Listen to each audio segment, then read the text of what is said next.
Good morning, Kuhner country. Okay, massive developments over the last 24 hours, in fact, almost 12 hours, on the judicial front, and there's no question about it. You've got a deliberate strategy now by the Democrats, by the media, by the establishment to utilize and weaponize rogue activist judges to undermine, sabotage, and now really paralyze Trump's presidency. And before I get to the huge breaking stories, just very quickly, I want to acknowledge everyone who showed up yesterday at the rally at the steps of the State House. It was a smashing success. And I want to thank all of you who came, obviously all of you who couldn't come, but were with us in spirit. It was, I'll get to it in greater detail later on, later in the show, but let's put it this way. We rattled Maura Healey. We rattled Michelle Wu. They tried to harass us at times. It did not work. The speakers were outstanding. I want to thank Ann Vandersteel, Maureen Steele again. They flew all the way up from Florida. American Made Action, that's their organization, the American Made Foundation. They were absolutely, superb. Both of them, superb. They announced very, very important, groundbreaking initiatives yesterday. And on top of all, and Joan Quinn Eastman, who helped organize it, phenomenal. From start to finish, all of the speakers were brave, courageous, articulate, really an absolute smash as a rally. Now, just so that you know, the local media, with the obvious exception of the Boston Broadside, and they're the ones who broke the Rivera story of Izzy and Ruth Rivera and them being separated from their 5 children. This is state-sanctioned kidnapping, and now they're trying to tear this family apart. It was Joan Quinn Eastman, and it was the Broadside that broke the story, drove the story. It's now become a national, international story. The local media refused to cover the event yesterday. Outside again of the Broadside. Now, the Epoch Times was there. They were, again, and they're going to be doing a story on this. So, again, there's going to be national media coverage of this very high-profile, unbelievable scandal that I believe now can bring down the Department of Children and Families. Yet, where was Channel 4? Where was Channel 5? Where was Channel 7, Channel 10, 25, the Herald, the Globe, those useless newspapers? Where were they? Nowhere. Nowhere. And the reason is because they are trying to cover up the crimes of DCF. Well, it's not going to work. And one of the big victories that we had yesterday was, as I explained to the incredible audience that showed up, to the crowd that showed up, they're trying now to freeze. In fact, they've blocked the Give, Send, Go page to raise the $25,000 amount for bail to release Izzy, the father, from jail, to get him out on bail. By the way, in this state, $25,000 bail, as I said yesterday, if I just shot someone in the head, that's about it. That's what you get. You get about a $25,000 bail. So murderers get $25,000 bail. So they believe that by setting it that high, they're going to keep him in jail and they're going to break Izzy, separate him from his wife, divide them, and then seize custody of their children. Kuhner Country responded yesterday.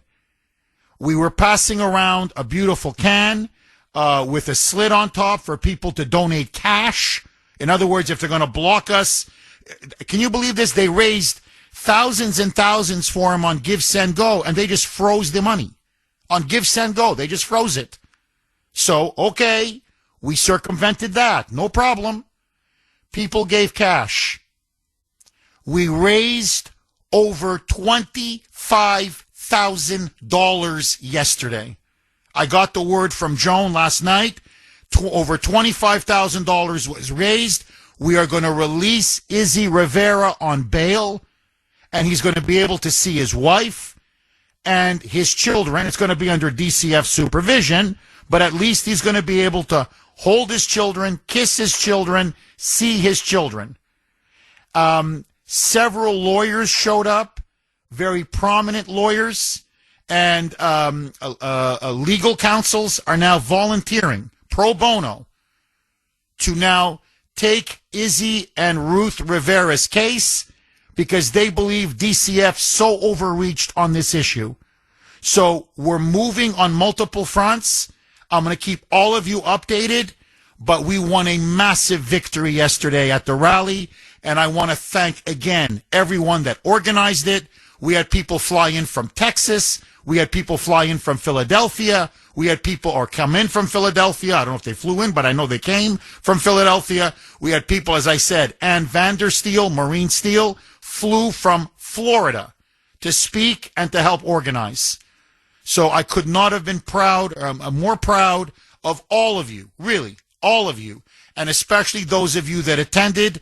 From the bottom of my heart, a big thank you. And at the core, there were several major initiatives announced yesterday. We are going to create now a national alternative to the mainstream media. American Made Action is going to be spearheading this. We're also creating, as was announced yesterday, DOJA, the Department of Government Accountability. Not just the Department of Government Efficiency, which is very important, but we also need now to hold corrupt officials in government or in the bureaucracy, like DCF, accountable for their abusive, tyrannical, corrupt behavior. And this, my friends, also needs to apply now to judges. They're out of control. There's no question now. This is, and I'm choosing my words carefully, what we are now watching over the last several weeks, but especially now the last several days, is a legal insurrection and a judicial coup d'etat. They are essentially, effectively, trying to overthrow Trump's presidency and overturn the will of the people and the mandate, the election that he won in November 2024. Jeff, come on. Whoa, Jeff. Don't you think maybe that's a little strong, Jeff? Little maybe melodramatic for effect? Well, let me tell you, you be the judge. A federal judge appointed by Barack Hussein Obama, who, by the way, has given literally, and I'll give you the exact figures, tens and tens and tens of thousands of dollars to Democratic campaigns, including that of Kamala Harris. Over $30,000 that he's given to Democrat candidates and Democrat causes. This guy's a Democrat activist, masquerading as a so-called judge. Well, U.S. District Judge William Orrick, you can look it up, don't take my word for it, Orrick, yesterday ruled, now he's out of San Francisco, remember this, that President Trump and his administration cannot pull federal funds from sanctuary cities. He issued his ruling that he is now blocking the president, DHS secretary, his entire administration from withholding federal funds or defunding sanctuary cities on the grounds, listen to this, that it is illegal and unconstitutional. Now, that was the first blow. I'm going to get to the second blow in just a second, but the first blow. So now you can't defund sanctuary cities. Why? Because they say it violates due process. No, you've already committed the funding. You have to give them the money. So let me get this straight. You are now telling the President of the United States, the entire federal executive branch, that they cannot cut off or freeze federal funds if these sanctuary cities are openly defying and violating federal immigration law. You see, now what they're trying to argue is that it's not illegal to be a sanctuary city. It's just illegal to cut their funding off. You can't make this up. As I said, this is judicial anarchy. It's judicial chaos. It's insanity. But it's not just now on the sanctuary front issue. Another judge, this time appointed by Clinton, ruled that Trump's executive order on election integrity, in which he said for federal elections going into the future, you're going to need national voter ID and proof of citizenship on voter registration forms. Okay, what this is now, we're in a constitutional crisis. I mean, the media is trying to act like, oh, Trump's being blocked by these judges and, you know, oh my God, they're really reining him in. He's out of control. No, everything he's done is completely constitutionally, legally kosher. It's above board. This has never been challenged before. This is all unprecedented on the part of these activist judges. And it's clearly now a coordinated campaign, a political coordinated campaign to weaponize the judiciary in order to cripple and paralyze Trump's presidency. There's no question now. So let's just take, there's other rulings as well. I just gave you the two big ones. They don't want him now. DEI, taking DEI out of schools, blocked.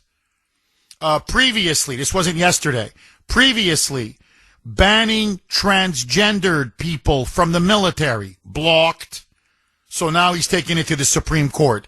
Almost everything he's trying to do, the judges are coming out of the woodwork, and these are low-level judges, radical leftists and Democrats. And they're just blocking or temporary restraining order or preliminary injunction, but it's just block, block, block, sabotage, sabotage, sabotage. Essentially now, we don't have three branches of government. We have one unelected branch of government, the judiciary. And even then, it's by maybe 24 judges. And they have gotten together with the Democrats, and all you got to do is judge shop. And that's what happened, for example, in all these cases. And you know exactly which judge to get in what district court, and they'll rule in the Democrats' favor no matter what, and then tell Trump to stop whatever he's trying to do. In other words, they want to nullify the election by judicial tyranny. That's exactly what's going on. So, you've got this whack job of a judge, Obama appointed, far left, as I said, tens of thousands of dollars that he has given to the Kamala campaign, to the Biden campaign before that, to Democratic candidates. U.S. District Judge William Orrick. And now he's blocking Trump, ruling yesterday, because Democrats went to court. This was from in Santa Clara, San Francisco, 14 other sanctuary cities and sanctuary counties sued the Trump administration, saying, how dare you even threaten to withhold federal funds? Never mind actually pull these federal funds or freeze them, because we've become a safe harbor for illegal aliens. We're breaking the law. We're violating the Constitution. We're violating federal immigration law. We are allowing illegal criminal aliens to pour into our cities or in our counties or in our states. But you're going to, you dare to cut off federal funding to us? The judge obviously ruled in their favor because he's a hack, and now saying that this, that Trump cannot do this, that it is quote unquote illegal. And as I said in my opening monologue, what's now incredible, you want to talk about the world being upside down. You want to talk about black is white and white is black, and up is down and down is up. It's not illegal to be a sanctuary city. according to these crazy moonbats, it's just illegal if you want to cut federal funds. Now, the other issue, never mind that this is a constitutionally preposterous argument. The federal government has no obligation to fund any illegal or dangerous activity. This is insane. So you're going to reward states and cities for openly, flagrantly defying and breaking the law and literally allowing criminals and people who shouldn't be in our country to flock to your jurisdictions? Because by the way, where in the Constitution does it say, quote unquote, there could be sanctuary cities or sanctuary states? Nowhere. They literally just made up this status. So of course the federal government has no right or obligation to fund you. In fact, quite the contrary. They shouldn't fund anything that's illegal and unconstitutional. But there's another issue. You've got this loser judge out in San Francisco. Now, again, how is this guy making rulings beyond his own district? How is this guy making rulings that affect the entire country and the entire federal government? His order, if you can believe the chutzpah on this loser, he's ordering Trump, he's ordering DHS, he's ordering every single agency in the entire federal government, basically the country. No, you got to keep funding these sanctuary cities. I'm ordering you. By what writ? By what authority? You're a local district judge. And you're now telling us you can issue a national injunction? You can now dictate national policy? This is leading, and it's a deliberate strategy. It is leading to judicial chaos, to judicial and legal anarchy, and the goal now is to effectively paralyze the entire Trump administration and basically not allow them to do anything, literally anything. Now, you've got to rein in these out-of-control judges. You've got to. I mean, this is becoming now, look, democracy is at stake, quote-unquote, the left's line. This really is a threat to, quote-unquote, democracy. Or, if you want to be much more accurate, our constitutional republic. You can't function. Basically, what they're saying is to hell with the voters. What the voters say doesn't matter. What the voters voted for doesn't matter. One judge somewhere can override 78 million people. Now, the second ruling, just as bad and just as egregious as this clown. And this was by a corrupt Clinton judge by the name of, according to, this was, a Judge Colleen Kolar-Kotelly.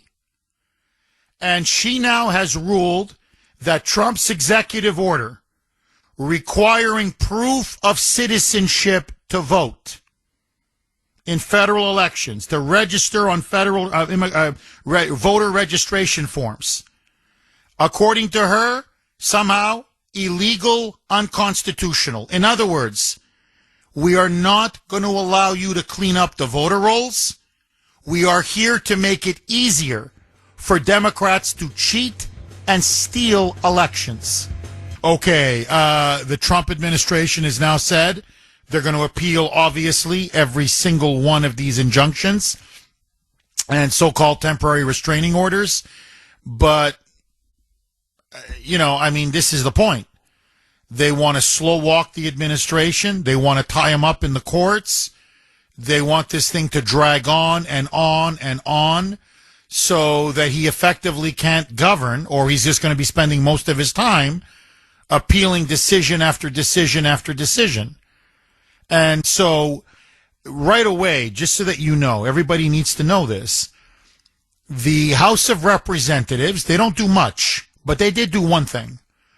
They recently passed a bill that would rein in these out of control district court judges, saying your writ is only local. It's not national. You cannot make decisions that affect anything beyond your jurisdiction or your area of the country. So this idea now that you can suddenly block national policy, or that you can, issue some ruling from some judge no one's ever heard of, from some district lower level court in some part of the country, and it affects the entire United States and the entire presidency and the entire executive branch. No, those days are over. So there is a bill that would go a long way towards solving this issue, but it's now in the hands of the Senate. And what the hell is the Senate doing? Again, what are they doing up there? It's just like, really, what do you just, what do they sip Chardonnay and shoot the breeze and play bridge? Like, what do they do up there? So the Senate has to move on this bill ASAP, get it onto Trump's desk so he can sign it. Now, in the meantime, my advice, and you may agree or disagree, and then I want to take calls, 617-266-6868 is the number.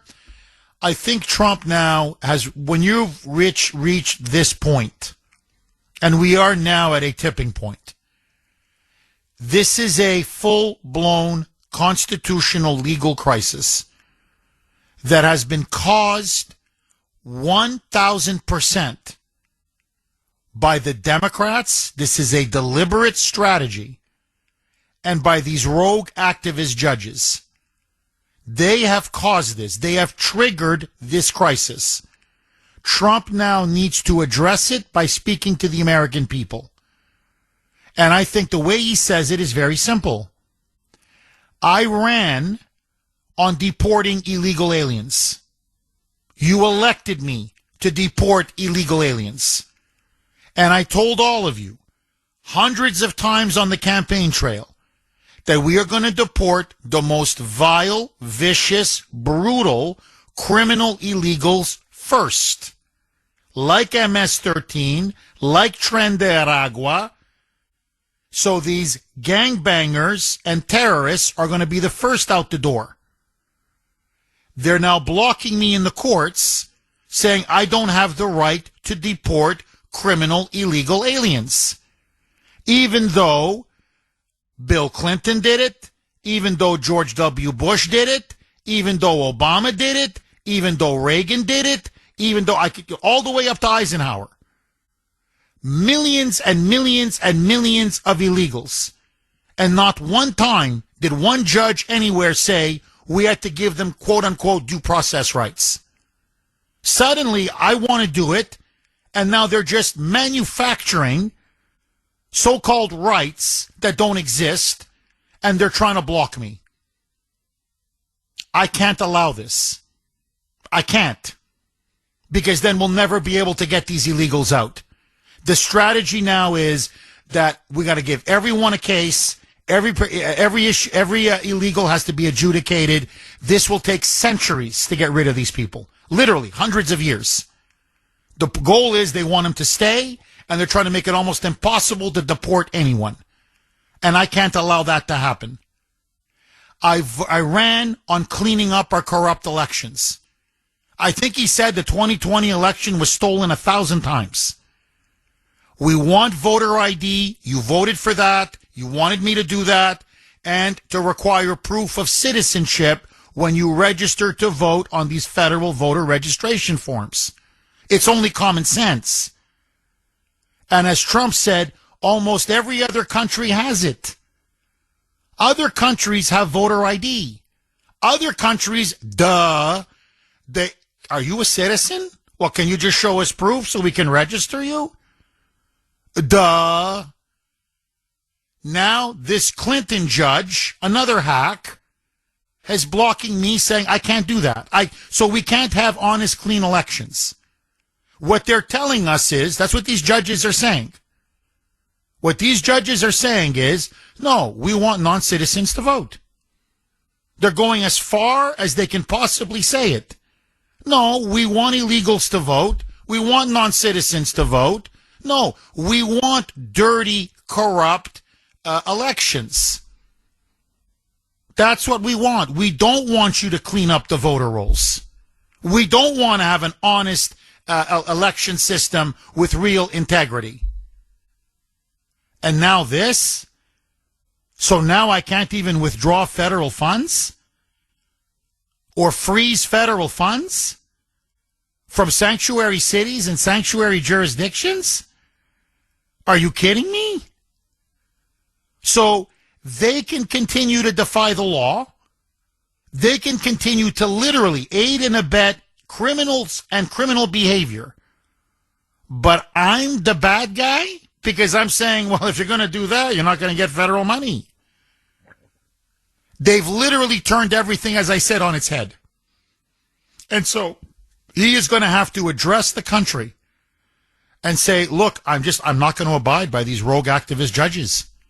These decisions are so illegal, so unconstitutional, so clearly political, so clearly aimed at torpedoing my presidency and my ability to function and to fulfill the democratic mandate that you, 78 million voters, gave me. And look, final point, and then I want to go to the phone lines. This is now the issue. Whether we like it or not, this is what the Democrats and these crazy judges have forced on us. Do elections even matter? Really, seriously.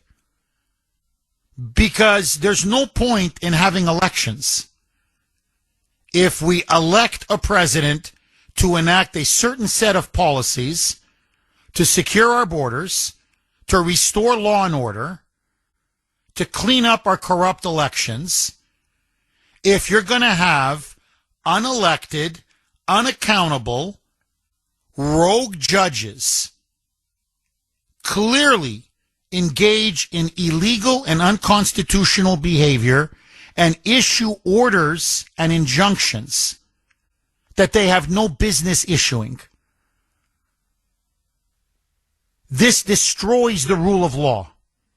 This destroys democratic legitimacy. People are going to say, well, what's the point of voting? Literally, what's the point of voting? So the people don't matter. Our votes don't matter. Okay, this is from Mark on Messenger, and I think he absolutely nails it. Jeff, the Dems and rogue judges are claiming that it is illegal to defund sanctuary cities and states, but Jeff, isn't it actually illegal to be a sanctuary city or state? Or am I mistaken? If so, then all of these judges should be disrobed and disbarred. They're just making up their own rules of law. This needs to be stopped immediately. Well, that's another thing in that bill that the House passed, which has the votes in the Senate.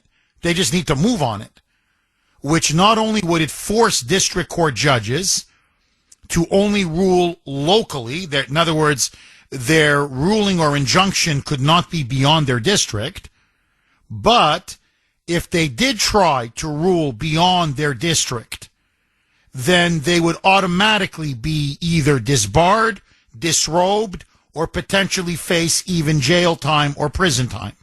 In other words, they've got to stop this egregious abuse of power. There's no question now. When you start issuing rulings that goes not just against the Constitution, but against what every other president has done, going all the way back to World War II, and you're just literally making things up as you go along, just to sabotage and block and undermine Trump, that's not a judge. That's political activism. That's legislating from the bench.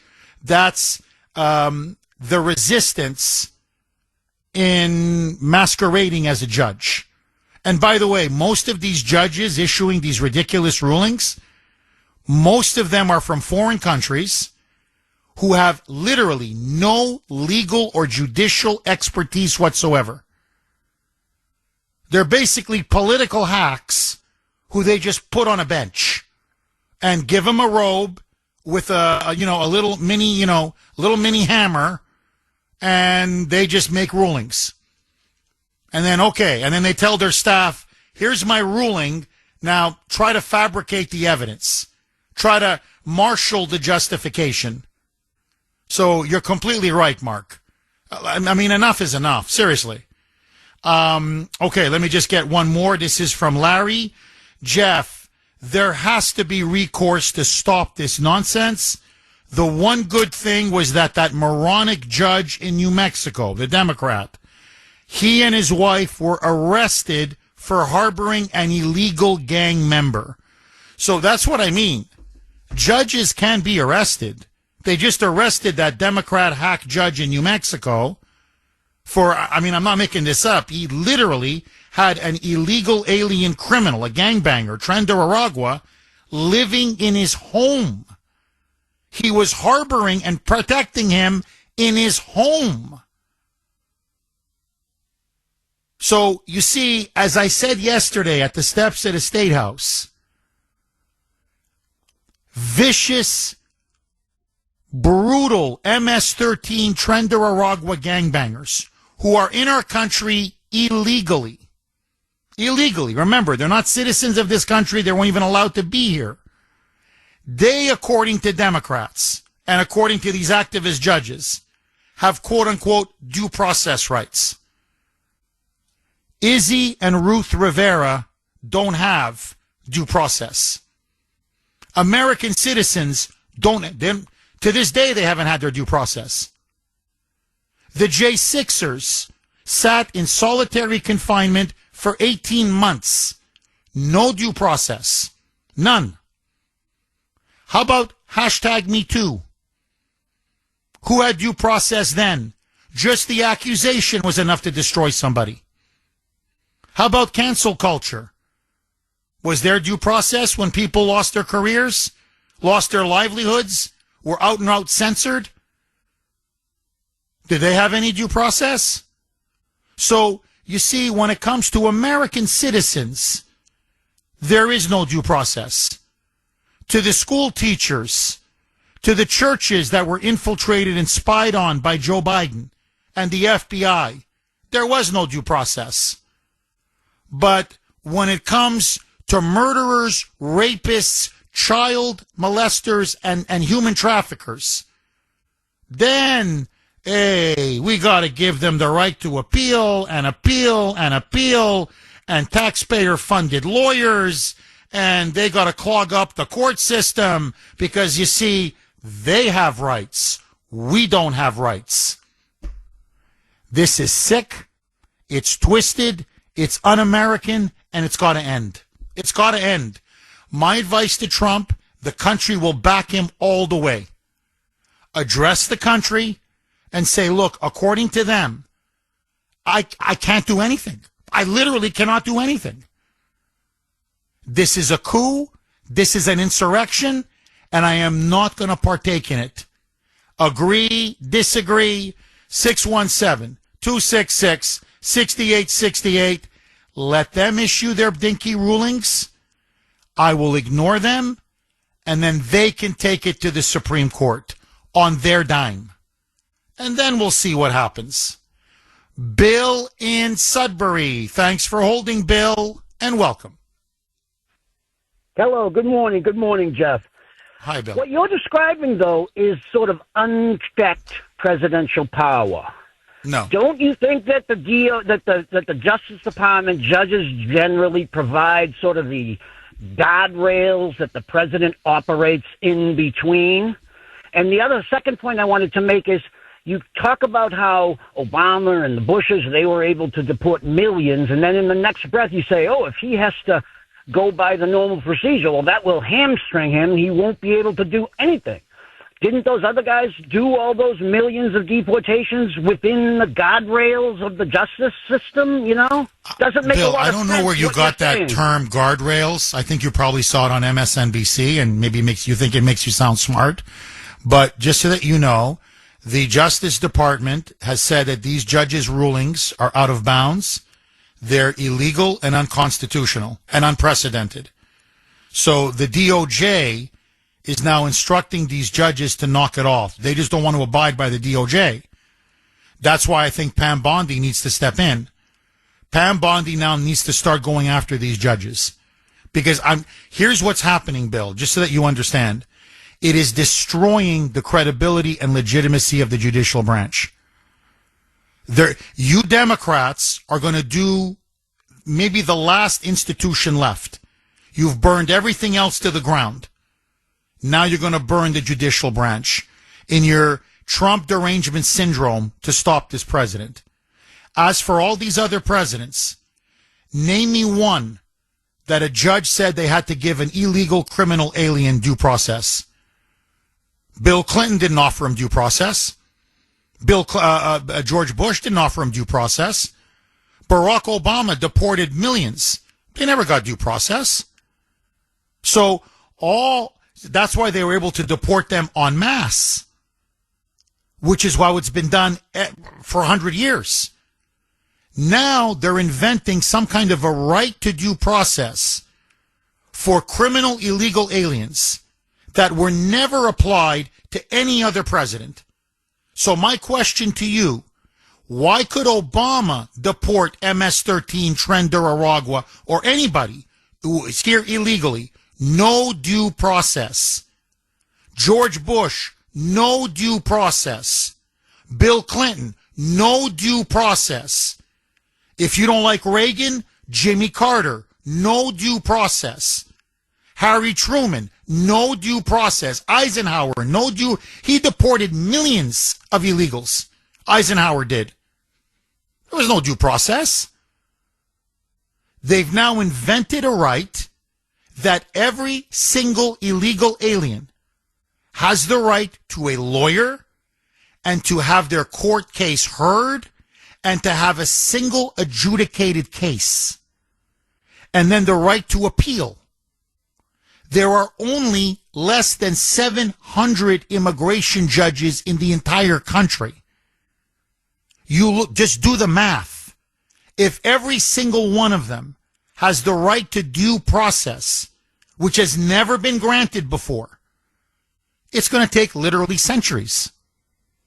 So explain to me why you now and why your party is embracing MS-13, Tren de Aragua, and foreign terrorists over the rights and victims of America. Can you explain that to me, Bill? Justice Antonin Scalia, back in the 80s, in a very famous decision that we're still operating under, said any person physically located within the United States is entitled to due process rights. That's what we're operating under. That hippie liberal, but all right. No. Come on, look, yes. Stop with the lying. Please stop. Stop with the lying. Listen, Bill Clinton deported over 10 million illegals. None of them were given due process. What are you talking about? George Bush, 7 million. None of them were given due process. Antonin Scalia talked about citizens, legal residents, or people on genuine visas in the United States. He wasn't talking about people who broke into our country. Are you normal? Do you know what that means? Again, if every criminal illegal alien has the right to go and exhaust appeal after appeal after appeal, so who's going to get deported? Nobody. It takes forever. I mean, it's just, and that's the other thing. You guys just make stuff up. Scalia never ruled in favor of illegal aliens having due process. You're a liar. Or whatever you're getting your information from is lying to you. No, there's a different question now you need to answer, and you don't want to answer it because it destroys your entire argument. Why are we not allowed to deport foreign terrorists and criminal gangbangers from our country? Can you explain that to me? Why do they have more rights than we do? Can you explain that, Bill? are deporting people through a process. So nobody's preventing you from doing anything, okay? But and Scalia was very specific. He said any person located within the nation. He made no distinction between legal, illegal, anything else. The case. Oh my God. Bill, please listen honestly. Look, buddy, read a book, read a newspaper. Enough is enough with this garbage. He was talking about the case was about a green card holder. It's about somebody who was a legal resident of the United States. So it had nothing to do with illegal aliens. That's number one. Number two, Bill, for the fifth time, and I'm going to move on because I'm just wasting my time. Obama deported millions. No due process. None. They didn't get a lawyer. They didn't have a right to go to immigration court. They didn't have the right to appeal. Why? Because they're in our country illegally. There's nothing to discuss. You're here illegally. The government has the right to deport you immediately. So Obama did millions of these deportations. They never had due process. No judge had a problem. Same thing with Bush. Same thing with Clinton. I said, going all the way back to FDR. It's now only under Trump. That's number one. Number two, you still won't answer my question because we know the answer. I mean, I'm not going to bother. Asking you an honest question, really, is such a waste of time because you don't have the guts or the integrity to answer it. Why do we not have the right to deport Tren de Iragua or MS-13? Explain that to me. How come they have more rights than Americans? Why do you Democrats now embrace MS-13 gangbangers? You give them due process rights, but you won't give it to J6ers? You won't give it to fellow Americans? Hello? Oh, did you believe the president when he said we can't get that innocent guy back from El Salvador? Do you think that's the truth? You're not answering my question. Powerless? Listen to me. No, Listen to me. Listen, Bill. Listen. I've had it with you. I'm serious. I've had it with you. Look, you called up this show several years ago. Okay? That was you. You were going on about how you had cancer. The audience responded to you. And it was an outpouring of support. Because even though you're a dumb moonbat, you called the show off and people said, well, he may be a moonbat, but he's our moonbat. And people offered, out of the goodness of their heart, to help you with your cancer, to pay for your medication, your chemo, your help, and your recovery. And what did you do, Bill? When I said to you, hey, Bill, you got to see the text line, man. All these people are responding, saying they want to help you out. They want to write a check or support you. What can they do for you? What did you say? You called us Nazis and white supremacists. That's what you did. That's the kind of scumbag that you are. People who go out of their way, many of them working class people, they don't have a lot of money. And you call and you spit in our faces day after day after day after day. And you call us Nazis. You called us white supremacists. You called us traitors. You called us seditionists. You called us insurrectionists. You said the J6ers had no right to due process. Throw them in the gulag. Let them rot in the gulag. That's all Joe Biden and Merrick Garland did. They didn't have access to a lawyer. They didn't get any due process rights.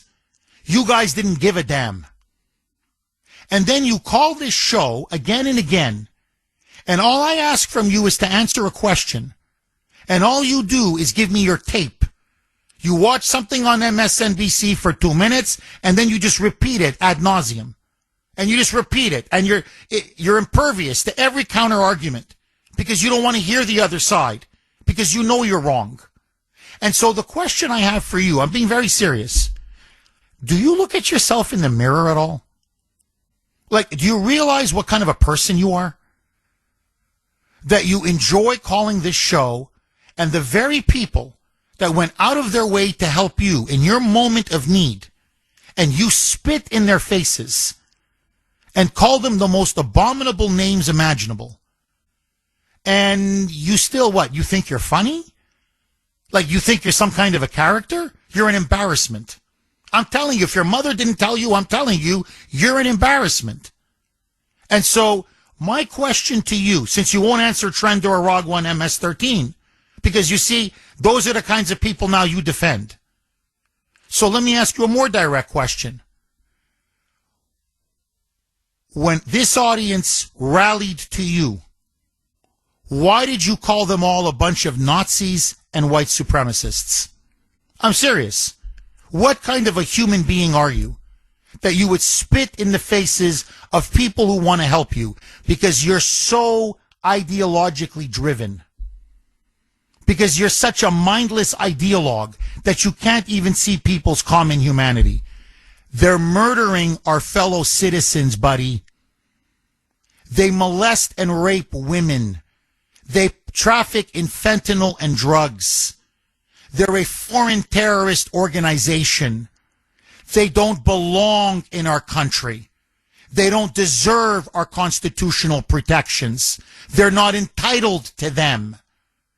And they were never considered entitled to any of this until Trump said, I'm going to deport them all because Biden let them all in.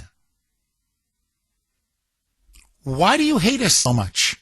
No, really, I got to ask you this. Seriously. You hate this audience and you hate our country. Why? Explain that to me. What did we ever do to you? I never call you names. I never bring up you sort of have this sort of verbal trick that you play where you change the subject and ask a question and then accuse me of not playing along. No, I'm not going to me, you change the subject, then you ask a question and that you think that's some kind of a trick. As far as the thing, I never called you Nazis. I don't need to play a trick. Here, this audience wanted to help you with your cancer. You said we were Nazis and white supremacists and insurrectionists. You didn't want the money. What kind of a scumbag are you? We have the tape. Don't lie. We have the tape. What kind of a scumbag are you? You think what? Nazis want to help people? You think Nazis want to give their last few dollars to help someone they disagree with profoundly? Like, I'm just saying to your face, look at yourself in the mirror. You're a communist thug. You're a totalitarian thug. Now, will you not answer this? We have it on tape. Stop playing stupid. Hello? What I said to you was, if you don't like being called Nazis, stop standing next to the Nazis. It's not that I think you're a Nazi, Jeff. It's the Nazis think you're a Nazi. Why won't you face Nazi? Up to that? Oh, yeah, right. Okay, so here it is. So now your true colors are coming out. Which Nazi thinks I'm a Nazi? Name me one. Just name me one. The Nazis were on the side of Obama? You think the Nazis aren't No. on Trump's side? I'm asking you just said, Bill, okay, and this is it. I don't want to waste any more people's time. We've exposed liberalism is a mental disorder. This is Exhibit A. Yes. You just said that the Nazis think I'm a Nazi. Which Nazi? Just name me one Nazi that thinks I'm a Nazi. Go.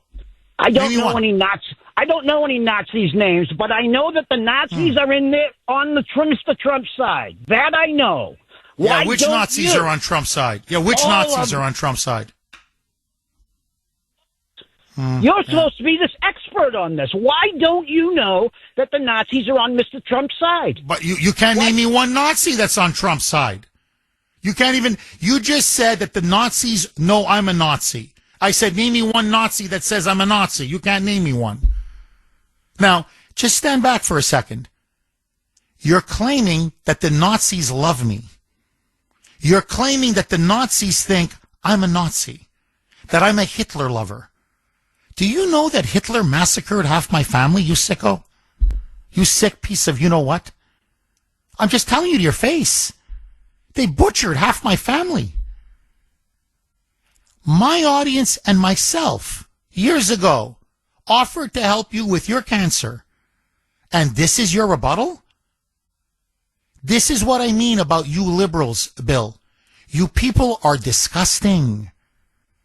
You're disgusting.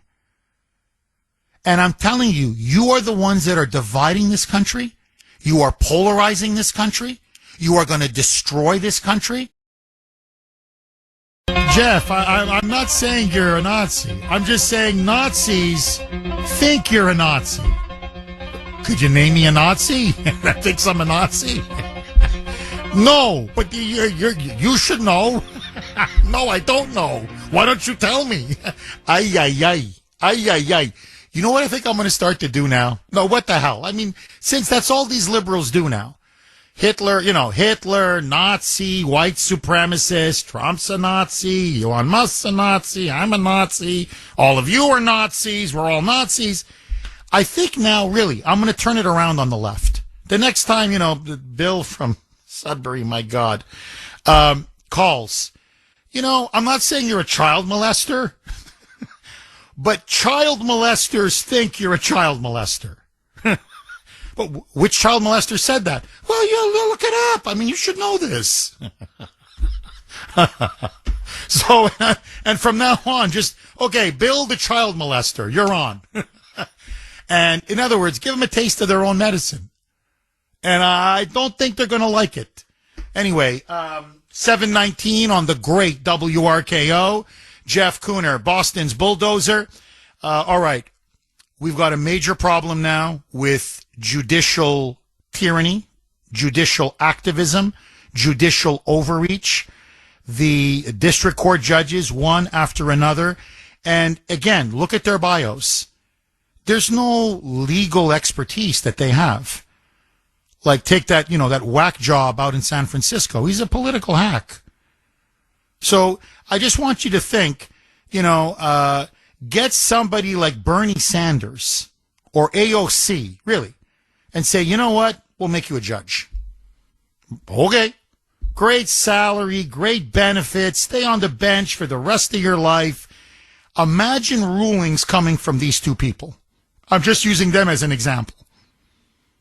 And they're going to make rulings on some lower judge, some lower court judge, or district court, forgive me, some lower district court, as a low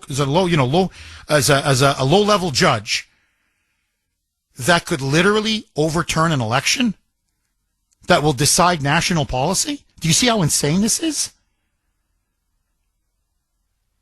Judges are supposed to follow the law, as Alito said in his famous dissent. Not just presidents, judges too. And they have to abide by the Constitution. They are now trampling on the Constitution and on their oath and on their very legal authority.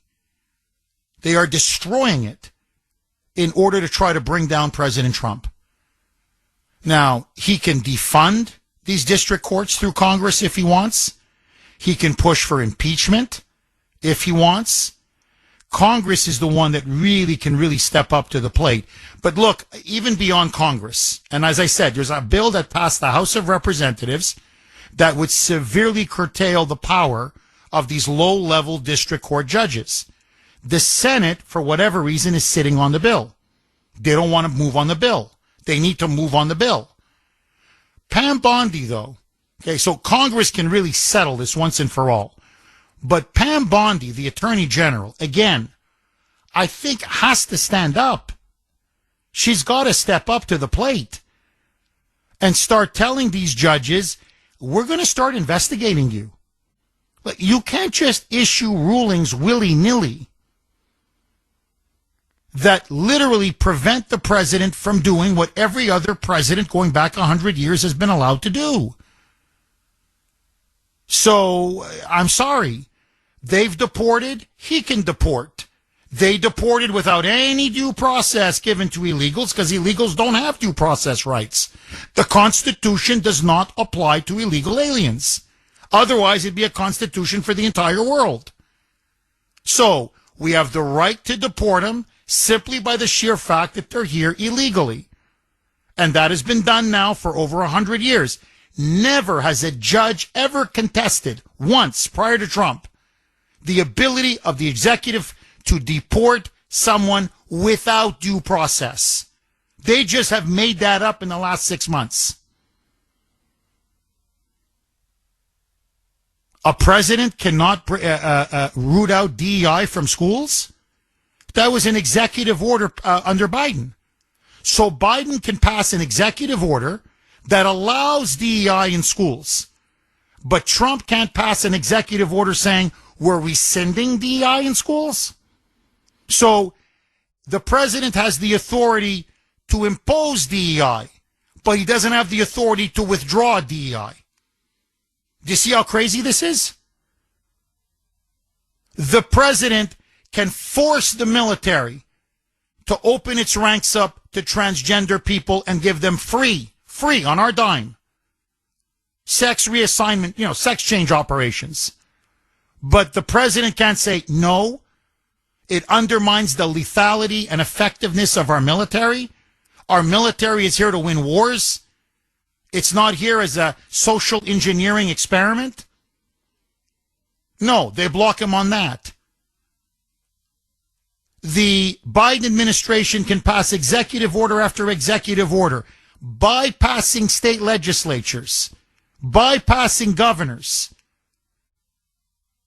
in order to make it as easy as possible for illegal aliens to vote. But President Trump can't pass an executive order that says, yeah, like every other country in the world, you need to have proof of citizenship to be able to register on federal voter registration forms. Now he's being blocked there. So he's not allowed to deport. He can't get rid of MS-13. He can't get rid of Tren de Aragua. He can't get rid of foreign terrorists. He can't clean up the elections. He can't defund sanctuary cities.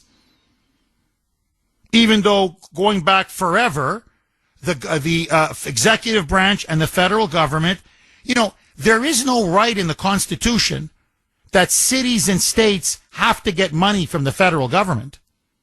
There's no right. They don't have the right to federal funds.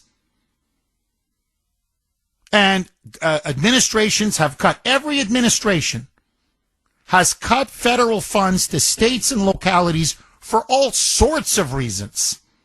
Never mind this one, that they're breaking the law, literally breaking the law. But no, Trump now can't withdraw federal funds. He's the only president who can't withdraw federal funds. Now a second judge has said he's got to pull another El Salvadorian MS-13 gangbanger and fly him back from El Salvador. Basically now they're going to try to empty out the El Salvador prison that we deported all these MS-13 and Tren de Aragua gangbangers and bring them all back. Now, I'm telling you, yesterday was a joke. I don't think it's a joke anymore. You're going to see a district court judge, I'm telling you, say to Trump, no, you can't cut off funding to Ukraine. You may be commander-in-chief, but you're not running this country. No. We promised Zelensky money under Biden, and we're going to have to continue to send him money. I mean, pretty soon he's going to have to run. God forbid we should go to war with Iran. Okay, it's the Kuhner Country poll question du jour, as the French would say, of the day, sponsored by Mario's. Mario's Quality Roofing, Siding, and Windows. And by the way, this came from Sandy, and I love it. I love this question. Nothing is more pertinent right now than this question. Should federal judges be elected instead of appointed? As you know, they're all appointed now. Many of them are frankly political hacks. I mean, this is not groundbreaking stuff. Most people know this. Should federal judges be elected instead of appointed? A, yes. B, no. I want to hear from you, Kuhner Country. Molto importante poll question. Very important. You can vote on our webpage, wrko.com/Kuhner, wrko.com/Kuhner, KUHN is in national ER. You can also vote via X. Very active on X. Again, my handle there, at the Kuhner Report, all one word, Kuh, N as in national, ER. I got to tell you, the old Kuhner man would have been a B on this. Because I used to have, frankly, a lot more respect for the federal judiciary. Because generally, I don't want to sound like one of these middle-aged fogies, back in my day. But no, really, judges, whether Democrat or Republican, they, you may disagree with the ruling, but at least there was some basis in the Constitution. There was some legal underpinning to what they were saying. Now, it's like the Wild West. They just make it up. It's just we're gunning for Trump and we're going to take him down and we'll do it by hook or by crook. And so you're seeing constitutionally, in law books called dubious, okay, meaning constitutionally preposterous rulings. And it's not that the executive branch doesn't overstep. It doesn't mean that the judiciary isn't there to check and balance a president or an executive branch member who oversteps their bounds. We're literally now talking about invading and trampling on the fundamental constitutional basic prerogatives of the president. So now he can't secure the borders? So now he doesn't have deportation authority? So suddenly now we've just invented a right to quote-unquote due process that was never, ever given, ever before to any other illegals by any other president when they were deported. Again, I want to stress this, by the millions. Millions. And these were non-judicial deportations, meaning they just rounded them up and they sent them back. That was okay. It was all okay until Trump said, I'm going to start deporting MS-13. I'm going to start deporting Tren de Aragua. I'm going to reverse Biden's border invasion. And all of a sudden, and there's where? Where does it say they have due process? Where? I'm sorry, where does it say? Scalia. Now they've invented this thing about Scalia. Scalia was talking literally about legal residence in the United States.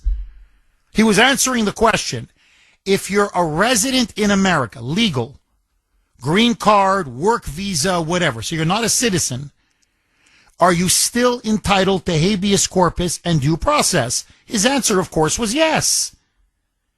But that's because people who came into our country legally, an illegal has no business being here. Literally, that's what it means to be illegal. So how could you have any due process rights? You're a citizen of another country who broke into our country. Out.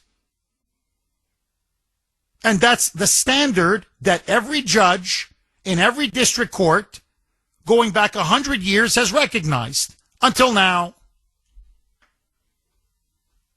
And now we can't even clean up the voter rolls. So now the other ruling is, you can't require proof of citizenship. Well, why not?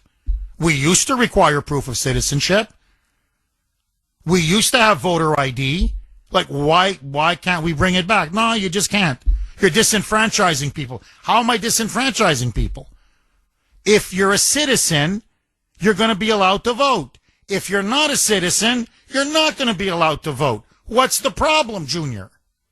Or in this case, a lady who was a female judge, a Clinton judge.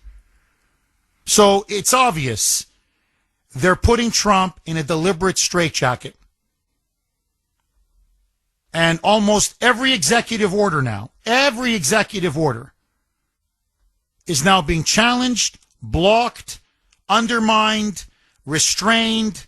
No matter what he says or does, they're now saying it's illegal and unconstitutional. Now, he's got to fight back because his presidency is finished. And the more ominous result is going to be people are going to conclude elections don't matter. And if elections don't matter, people are going to take it to the streets. Like, again, the left is playing a very, very dangerous game. Agree, disagree, 617-266-6868. Lines are loaded. Jake in Gloucester. Thanks for holding, Jake, and welcome. Good morning, Jeff. Jeff, thanks for the comedy hour with Bill. But you know something, Jeff? When I was a part-time talk show host years ago, and if I had a caller like that over and over again, I would have probably X'd him out. But you need some comic relief. But, you know, today you really, really exposed the left through him. Because what he mouths is the same thing that day in and day out MSNBC says and CNN says. Morons like him don't know he's a moron. He doesn't understand what he says. And it's not just him. There are millions of people around the country like him, Jeff, like him. So I'll vote to keep him coming on once a week. It's okay, because he makes the left sound like just total imbeciles. But that's not what I called about. As far as the judges, Jeff, can you or Sandy find the clip that Justice Kagan talked 3 years ago when there was a ruling by the Supreme Court or by a district judge in favor of Trump? She went on an interview saying, we got to stop these local judges from issuing national rulings. Has she voted once against any of these judges since this all started? The phony baloney justice that she is? She's in cahoots with the radical left, and she hasn't said a word about these phony judges around the country trying to prevent Trump from carrying out this administration. Do you have that clip at all? It's from 2022. I saw it. Sandy, can we track it down? I want to play it because you just use her words. Now, she's outside of, I would say, Ketanji Brown Jackson. And she's up there with Sotomayor. She's one of the most liberal members, not just on the court, in the history of the court. And I get your point, Jake, that she's a liar and a fraud and a hypocrite. And you're right. You're right.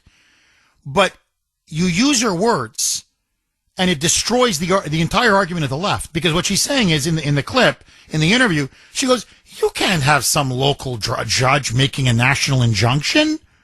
It's a local district judge. How can they affect and block national policy or effectuate national policy? So the point is, even Elena Kagan is saying these district judges are out of line. Like, they're not entitled to do what they're doing. 617-266-6868 is the number.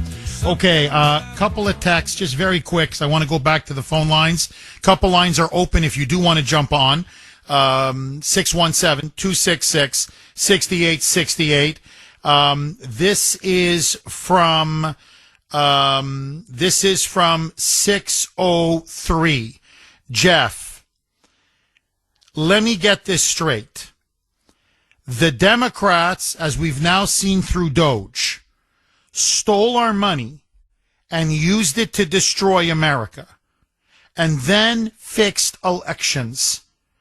And now they have bought judges so we can't stop it. I want people in prison. See, I mean, that's a very, very good point. So they've been stealing our money, we now know, funneling it to the media, funneling it to non-governmental organizations to try to get Democrats elected, to circumvent the democratic process. They try to fix elections. In fact, they have fixed elections. They've stolen elections. And then, as the ultimate insurance policy, they put in these radical left-wingers. I mean, we're talking about hardcore activist judges. And now they've activated them. Now, the only thing giving them power is if you recognize and accept their authority. If you ignore them, they have no power. And so, again, I want to ask all of you, should Trump just tell him, basically give him the middle finger and say, okay, you made your ruling. I don't recognize it. It's beyond your district. It's wrong. It's illegal. It's unconstitutional. But, you feel that strongly about it. Take it to the Supreme Court. On your dime. You do it. You take it to the High Court. I'm not going to waste my time. In other words, the deportations continue. Trender Aragua, MS-13, out. We're not going to stop. No, we're going ahead with voter ID, and we're going to require proof of citizenship. We keep moving. In other words, if the Supreme Court thinks I'm doing something wrong, let the Supreme Court weigh in. But I'm not handing my presidency and the election over to Obama and Clinton rogue judges who clearly now, there's no question, this is a conspiracy, are actively working with and secretly coordinating with Democrats and never-Trumpers. So again, these rulings are not even based on any kind of a legal foundation or even legal honesty. This is, we don't have Congress, we don't have the presidency, we're losing control over the deep state, so weaponize the judiciary and go after Trump. And just whatever he does, just declare it unconstitutional. And even though we get overturned later, it doesn't matter. We've slowed him down. We've temporarily blocked him. And that's our objective. And so, if you don't recognize their authority, as Andrew Jackson famously said, they've made their ruling, let them enforce it. Lincoln, by the way, did this over and over again. He said, they've made their ruling, let them enforce it. Go ahead, I don't care.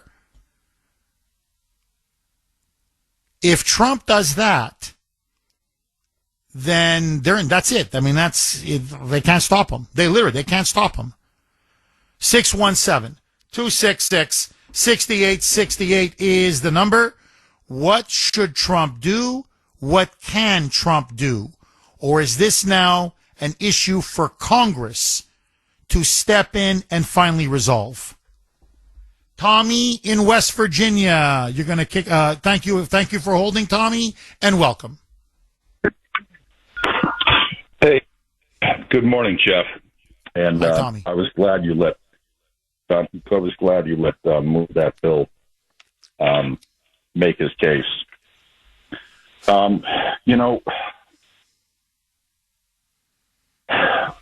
They're fighting Trump tooth and nail with these judges, and the caller that brought up Elena Kagan saying that district court judges can't do it. I hope Sandy or one of your staff finds that quote and video, because this crap about Garcia not receiving judicial, I forget the term they use on MSNBC, but his day in court. He did have his day in court. He had it twice from two judges. And to put this in layman's terms, years ago I got a speeding ticket for driving 104 miles an hour in Washington State. I had a nice cop write me up for 99. I had my day in court in front of a judge. And this nonsense that this illegal immigrant, has to have a trial by jury is just ridiculous. And I tried discussing this with a couple of my friends that are from another state that are avid anti-Trump. And they were saying that, well, the process has to take place. The process has to take place. In the past, with regards to illegal immigrants, they go to some sort of magistrate or a judge, and they determine that, no, you're here unlawfully, and they order a deportation order. I mean, it's that simple. And unfortunately, with people like Bill, they're like lemmings. And I don't think they realize that they're being manipulated by media. The only thing that they know is they hate Trump. And with Bill associating Trump supporters with Nazis, well, the Nazis that showed up in Charlottesville, I don't support people like that. Not at all. In fact, if you look at my personal life, my first wife was from Haiti. My second wife was African American. I don't think I'm a Nazi. And I get that all the time from left-wing talk show hosts. Well, what about Charlottesville? What about it? You had a bunch of neo-Nazis crash the party. That demonstration in Charlottesville was about taking down Civil War statues. And there were people in Virginia that didn't want them taken down. They consider that part of their heritage. A lot of them are very ignorant about why those statues were put up in the first place. It was the rise of the Klan. A lot of people don't know that. But the other thing I just wanted to mention, that with the projectionism that's going on with Letitia James, she lied on federal application forms. And I sent this to another talk show host. Doesn't want to hear it. He doesn't want to hear it. And whatever they accuse Trump of doing with his property in Mar-a-Lago, she's did exactly the same thing. Lied about the number of units she had for a rental unit in New York, said it was 4 instead of 5 for more favorable loan terms. She also claimed she was a resident of Virginia in 2023 for more favorable loan terms. And the other thing that I just bring up, it's a little off topic, but you mentioned pedophiles. 2012 on my Facebook page, I predicted pedophilia would slowly, incrementally be normalized, and it would be coming from 2 places, the gay rights movement and academia. And that has, in fact, what has gone on. And I got all kinds of crap from a couple of classmates in Foxborough High. I graduated in 78 that, how dare you say this? You're a homophobe. No, I'm not. 2 men want to get married. It's a legal contract. Be my guest. None of my business. But when you start going after children like this, and I think I just look at the big picture, what's going on in this country. And this is what Obama said after he got elected in 2008, the fundamental transformation, to fundamentally change and transform America as we know it. And that's exactly what's going on. And I just hope Pam Bondi gets off her ass and stays off of Fox News and actually starts prosecuting some people, because she's turning into a big zero, in my opinion. And President Trump, he should just ignore these orders and then allow the Supreme Court to make the decision. Anyway, Jeff, you have a good... Tommy, you're, as usual, absolutely dead on. No, look, Tommy, you're right. And the Supreme Court, and I'm not a big fan of Roberts, you know that, but there's no way the Supreme Court's going to hold up any of these lower court cases. None of these rulings are going to be held up, because it eviscerates the executive branch. I mean, the executive branch is then at the mercy of any district court judge. At any time, a district court judge can block or tie the hands of any president on any issue. We effectively don't then have a president or an executive branch. And what it really is it's overriding elections and the will of the people. Like, if they have half a brain, they're going to realize, we're going to destroy the country. If one judge is more powerful than 78 million voters, we're living in a tyranny. That's the definition of a tyranny. And 1 second, I promise, Mike, because Mike wants me to go to the call log, and I will, I promise. But that's why yesterday's rally was so important, for many reasons. Not just because we raised enough money to free Izzy Rivera to be out of jail, so he can, he's no longer, meet his bail, and so he can be with his family and begin to fight DCF to regain his children and regain his family.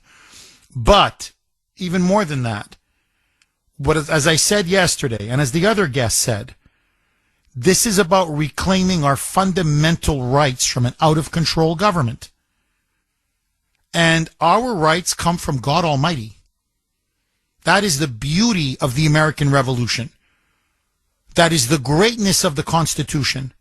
It does not come from the government. It does not come from the state. It does not come from Maura Healey. It does not come from any president. I don't care. It comes from God himself. And these rights are above the government. The government is only formed to enforce and defend and protect our rights. So what these judges are doing is they are usurping our fundamental rights and freedoms. This is not just an attack on Trump. That's why these people are so stupid. Think about it. If we cannot deport millions and millions of criminal illegal aliens, we are committing national suicide. If every single one of them deserves a trial by jury with appeal, that's what they're arguing for now. You're looking at 200-300 years of litigation.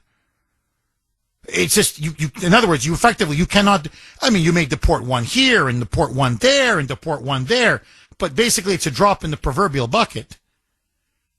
It's arrest. The Constitution is not a suicide pact. And it was never intended to be a suicide pact. And so what we announced yesterday was, we're not asking anymore. We're demanding our rights. And we're going to get our rights. And that's what the issue now with these rogue judges. Who governs in America? Ultimately, who rules in America? Is it the people? Through our elected representatives, i.e. the President of the United States? Or Congress? Or is it some thug, some unelected activist, unaccountable, unelected in a black robe? Now, if your answer is the unelected activist in a black robe, my friend, that's judicial tyranny. That's an oligarchy. That's a dictatorship. If their will trumps the will of the people, we don't have a republic. We don't have a democracy. Our Constitution has essentially been nullified. That's why I'm going to say something now very provocative. I'm not saying it to be provocative. But if I'm not here to tell you what I think is the truth, speak the truth, and there's no point in me being behind this microphone. I think Pam Bondi is well within her rights to go down and arrest these rogue judges. You're no longer a judge. You're a petty little dictator.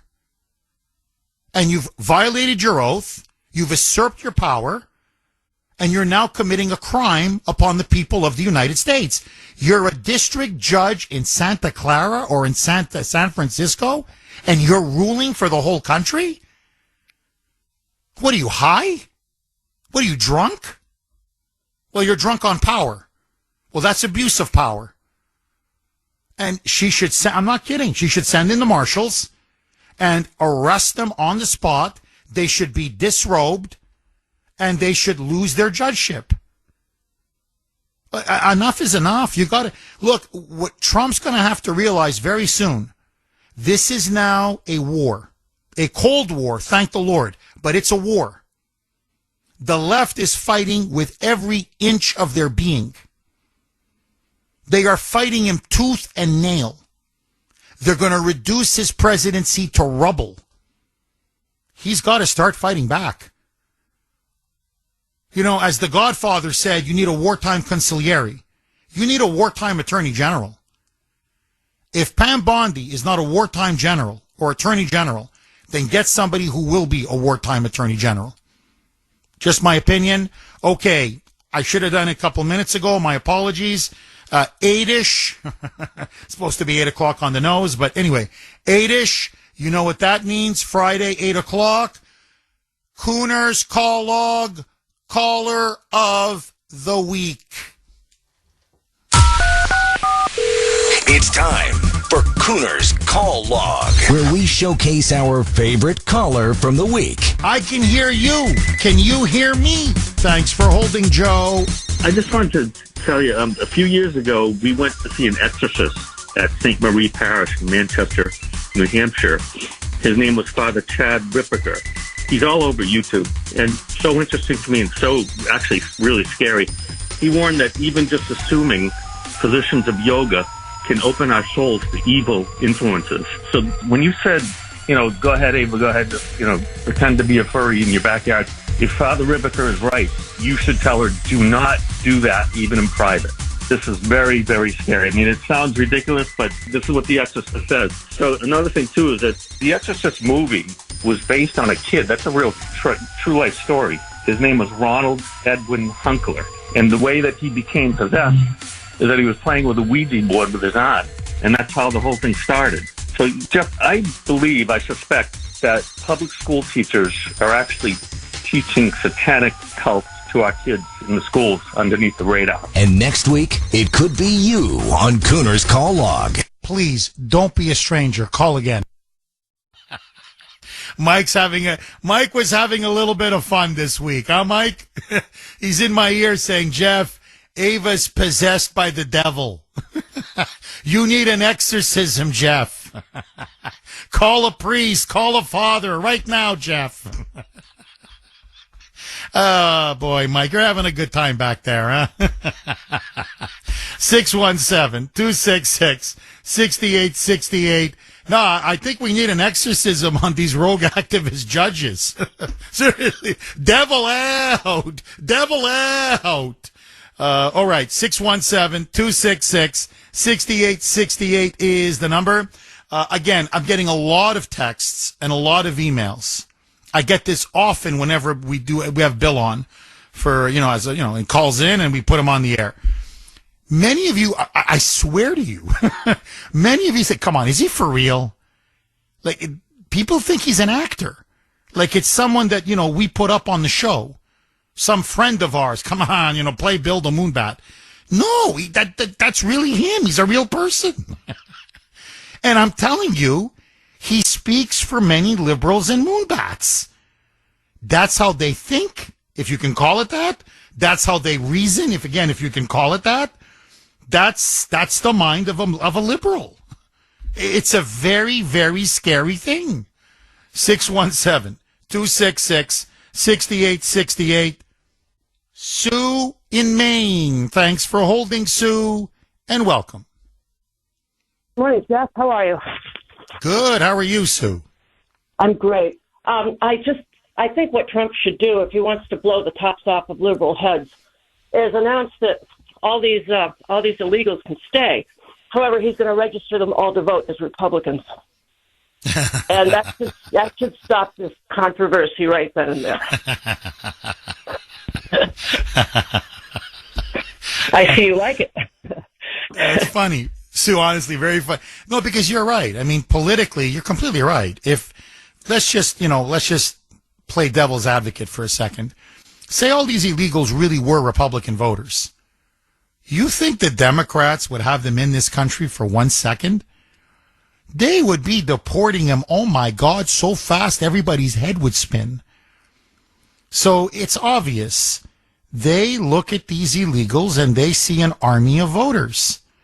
And Sue, I got to tell you, I don't want to get off track, but as you know, we had a nice rally yesterday. I was at the steps of the State House in front of the Boston Commons, and it went on for quite a while, I think maybe a couple of hours, and great speakers. Anyway, it was just a great turnout, great crowd.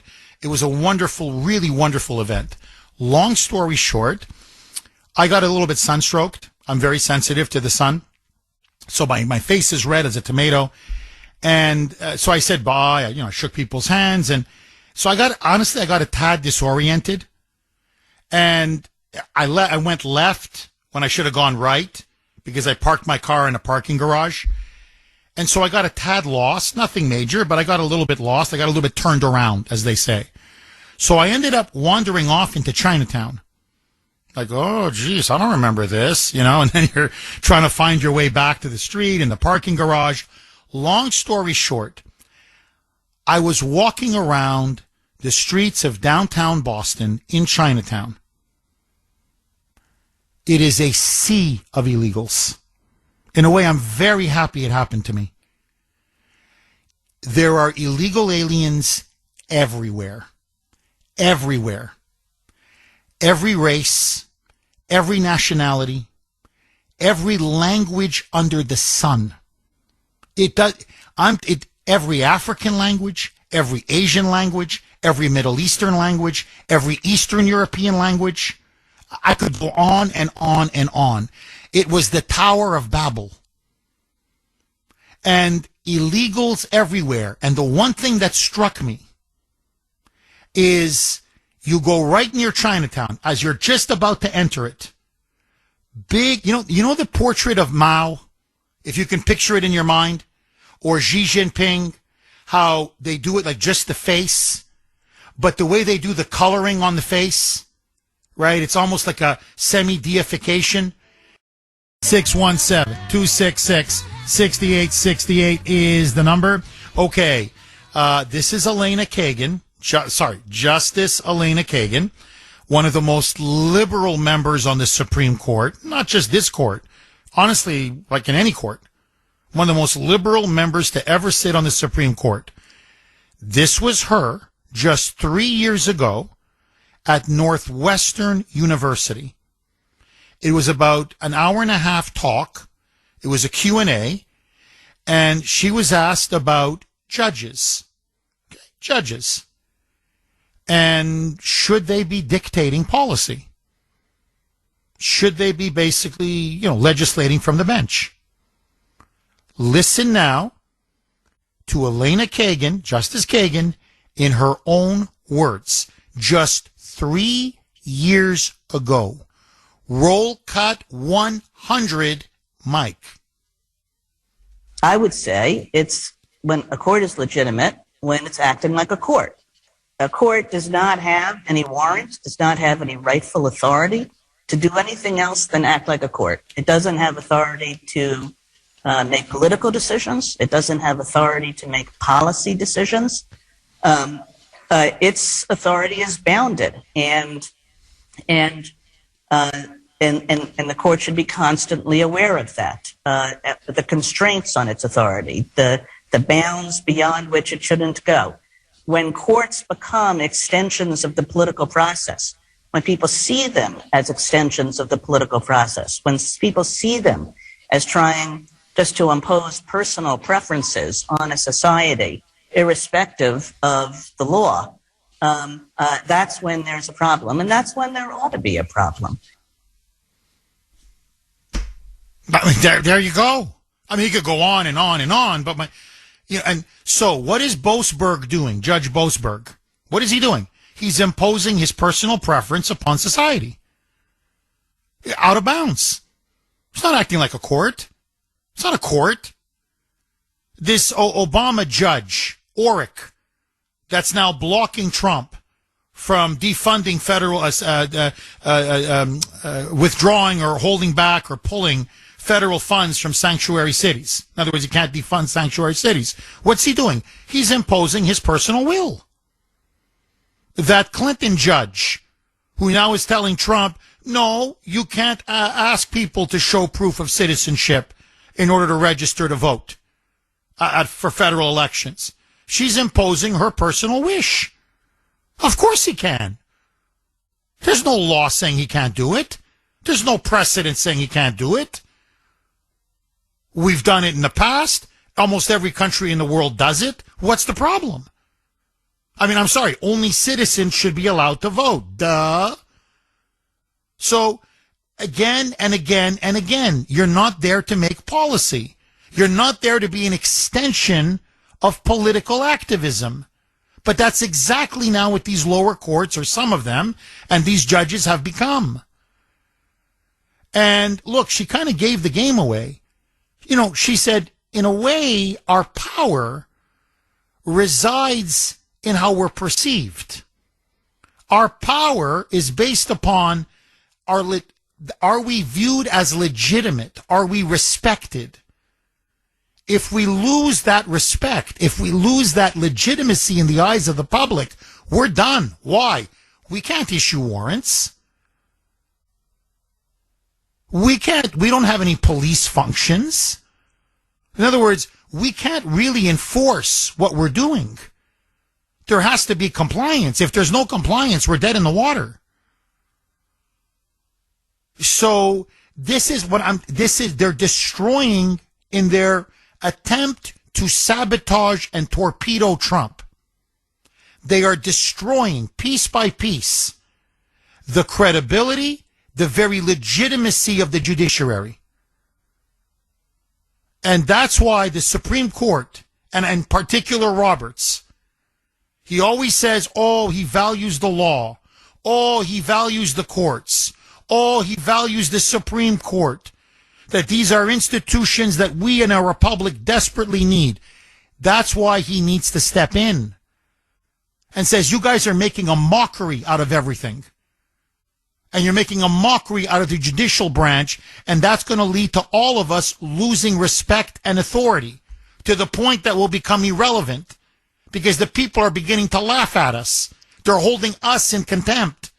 We've lost that reverence and respect that we once had. Now, if I'm Trump, I go for the jugular. Give Pam Bondi a call and say, listen, Pam, these rogue judges, are you going to do something about this? Are we going to start defunding them? Are we going to disrobe them? Are you going to start arresting them? Are you going to, at a minimum, tell them, listen, you guys are out of line. Be very careful. Knock it off. Knock it off. Now, if you're not willing to do this, then Pam, with all due respect, you're phenomenal on Fox News. You're phenomenal. Phenomenal. And I'm sure they'd have a place for you, nice salary, easy hours, and you can be like their legal opinion person. You can be a legal talking head.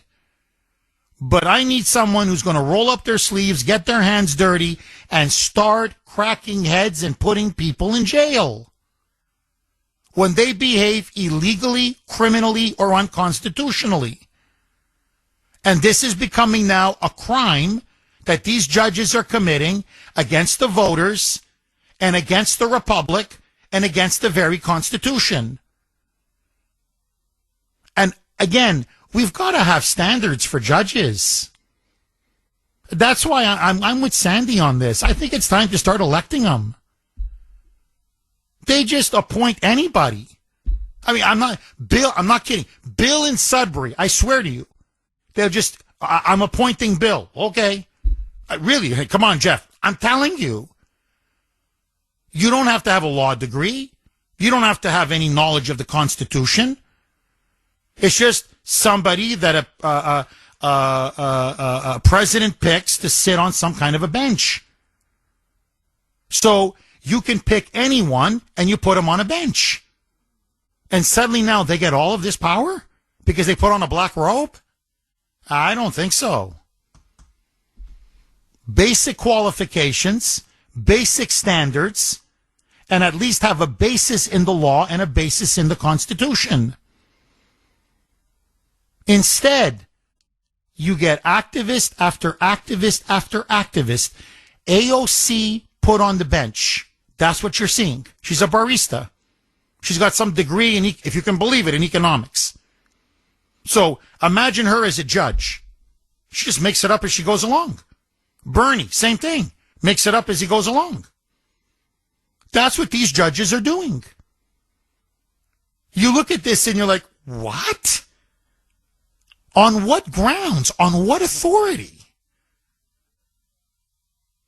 617-266-6868 is the number. Okay, let me ask you, is it time to defund these district courts or these judges? Is it time to even start arresting them? Okay, just very quick. I'm talking 30 seconds because the lines are jammed and I want to go to the great callers of Kuhner country. My kids were laughing at me last night. You say, Jeff, why were Ashton and Ava laughing at you?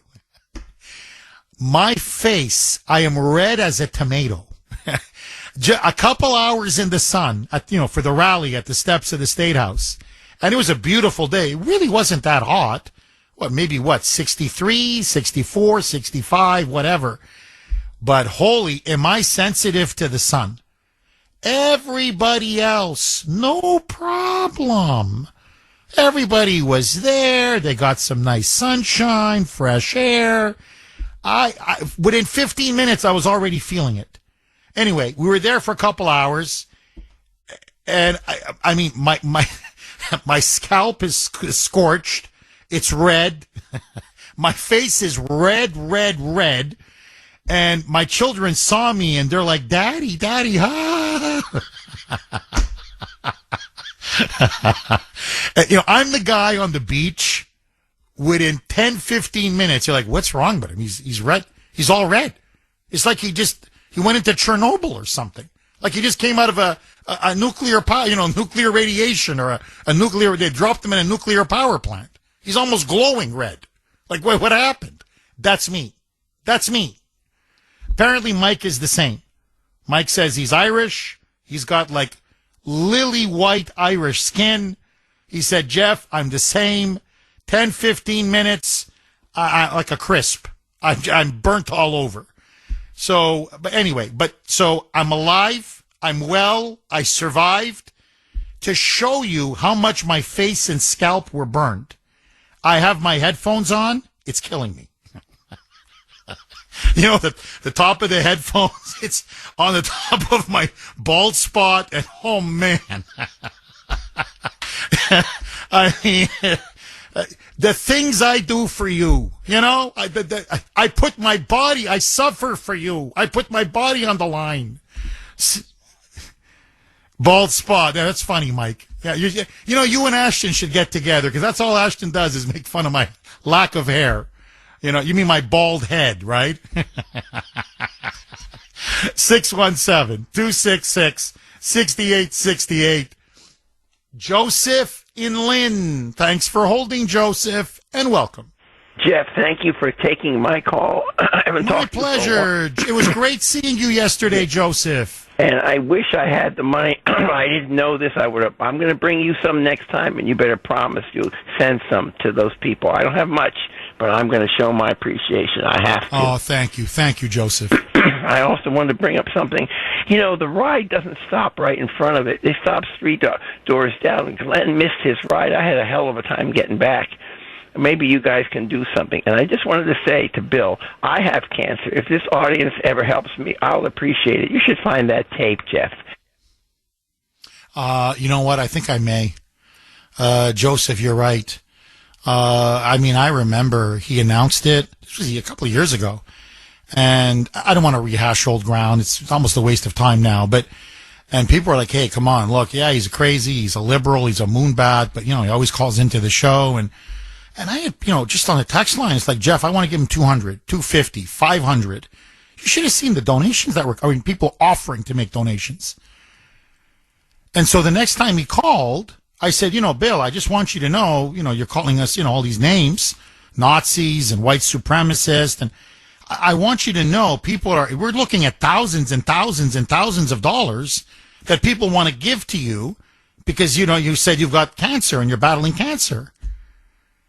And he's like, why would I take money from Nazis? What? Why would I take money from Nazis? Well, number one, Nazis wouldn't offer you money. Like, hello? Like, no, it doesn't compute, no. And spitting on everybody, just so insulting, so demeaning. And that's why I told him, look in the mirror. Look inside your heart. Look inside your soul. What kind of a human being have you become? Because that's what hate does. It twists you on the inside. It just, it's like a cancer. And it devours you. And you're seeing this now with the left. They're being devoured by their hatred for Trump.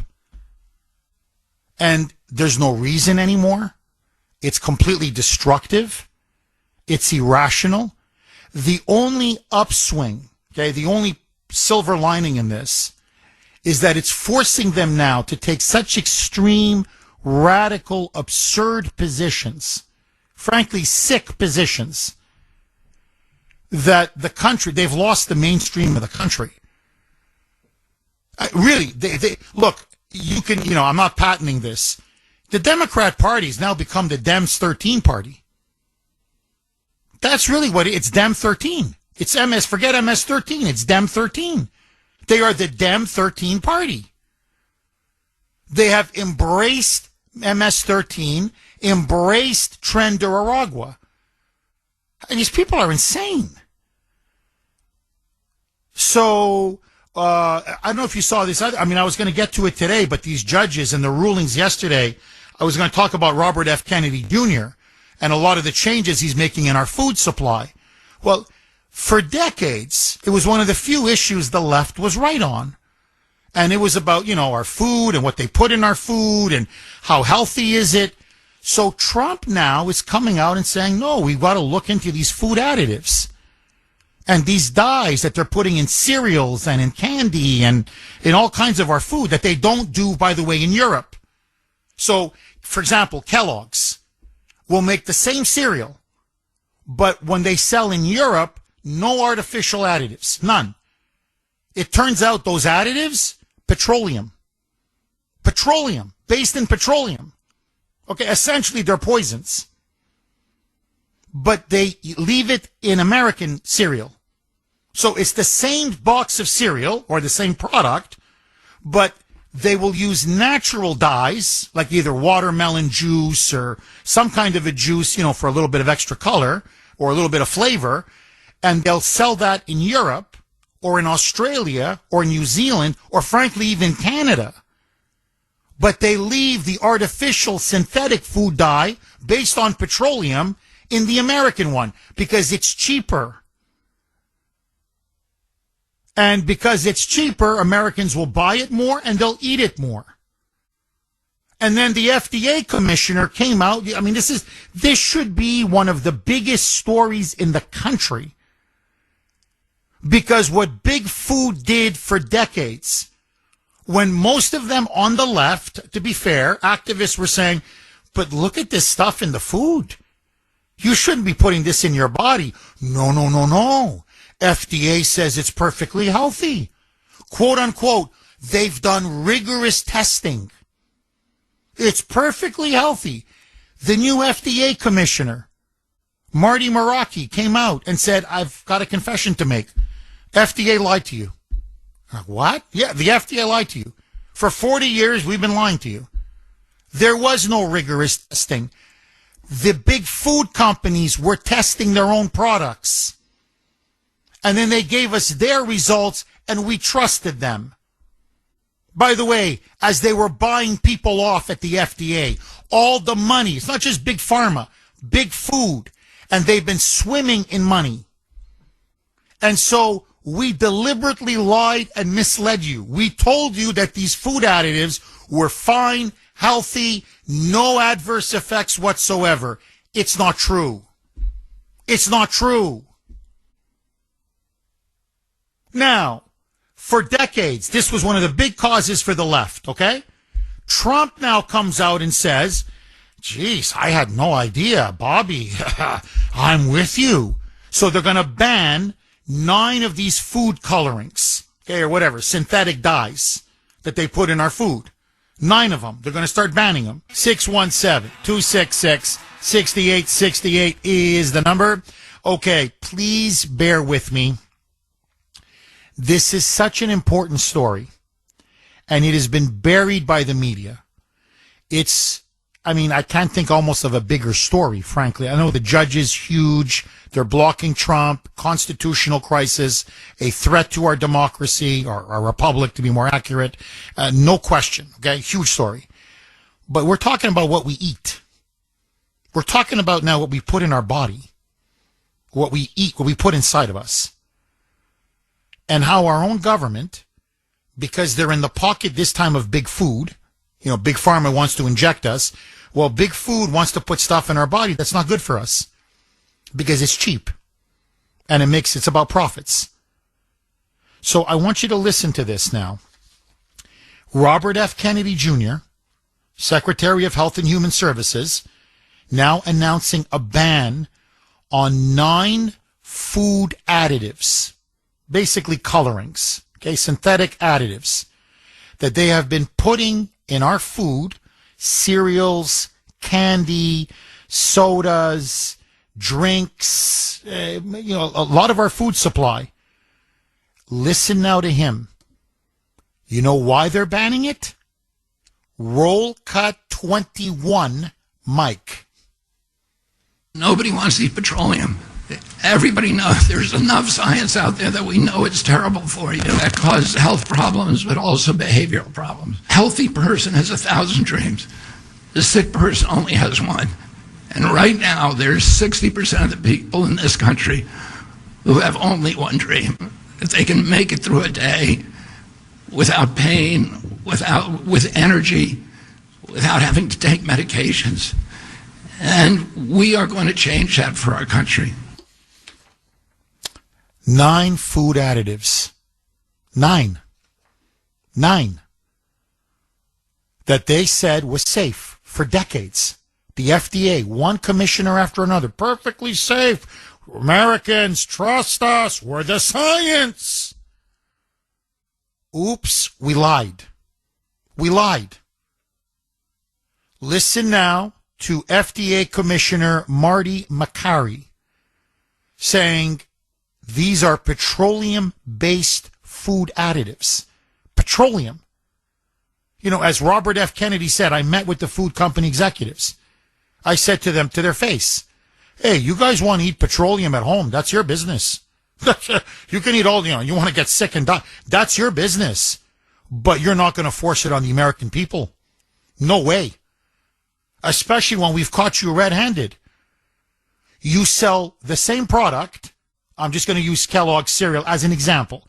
I'm talking, Fruit Loops, Apple Jacks, all of these cereals that, hey, I grew up on some of that stuff. Even my kids, not now, they eat much healthier cereal. But, they're little and come on, Daddy, Fruit Loops. Ava in particular loved Fruit Loops when she was a little girl. Loved it. And even when and I know it's full of sugar, I get it, but, you want them to eat something because you know how they are when they're very young. They're very picky about what they eat and what they don't eat. Plus, you get some milk in them because they put the milk into the, with the cereal. So you go, at least she's getting a lot of calcium and dairy. Anyway, let that go. So I remember even, I don't know, it just hit me. I was just watching her eat the Fruit Loops. She was maybe 4 or 5 years old, smiling. She loved it. And I said, boy, that's really shiny. The actual cereal. I mean, it's a really bright red. It's a bright yellow. It's a bright green. It's much more enticing to the eyes. But I remember thinking, how do you get it so shiny? And obviously there's something artificial they're putting on it. And is that even healthy? And so I don't know, just spontaneously, Fruit Loops and what's in them. And FDA says, no, the food dye, it's fine. No, decades, test after test after test. It's petroleum. And the same Fruit Loops or the same Kellogg's, the red berry Kellogg's, Grace loves red berry Kellogg's, you send to Europe, no food dyes. Canada, no food dyes. Australia, New Zealand, Japan, whatever, no food dyes. Because they want it's banned. It's banned in every developed country. It's banned. But not here. And so it's cheaper.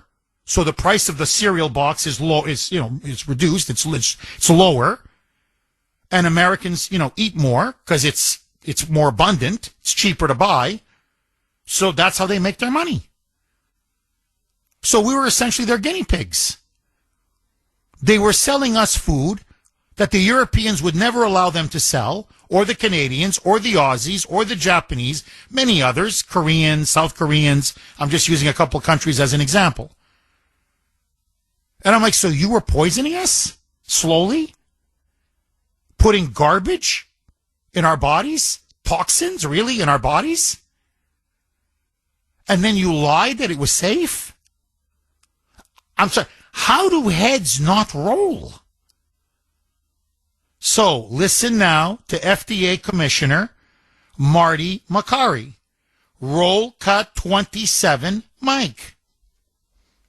So today the FDA is taking the following steps. Number 1, establishing a national standard and timeline for the food industry to transition from petroleum-based food dyes to natural alternatives.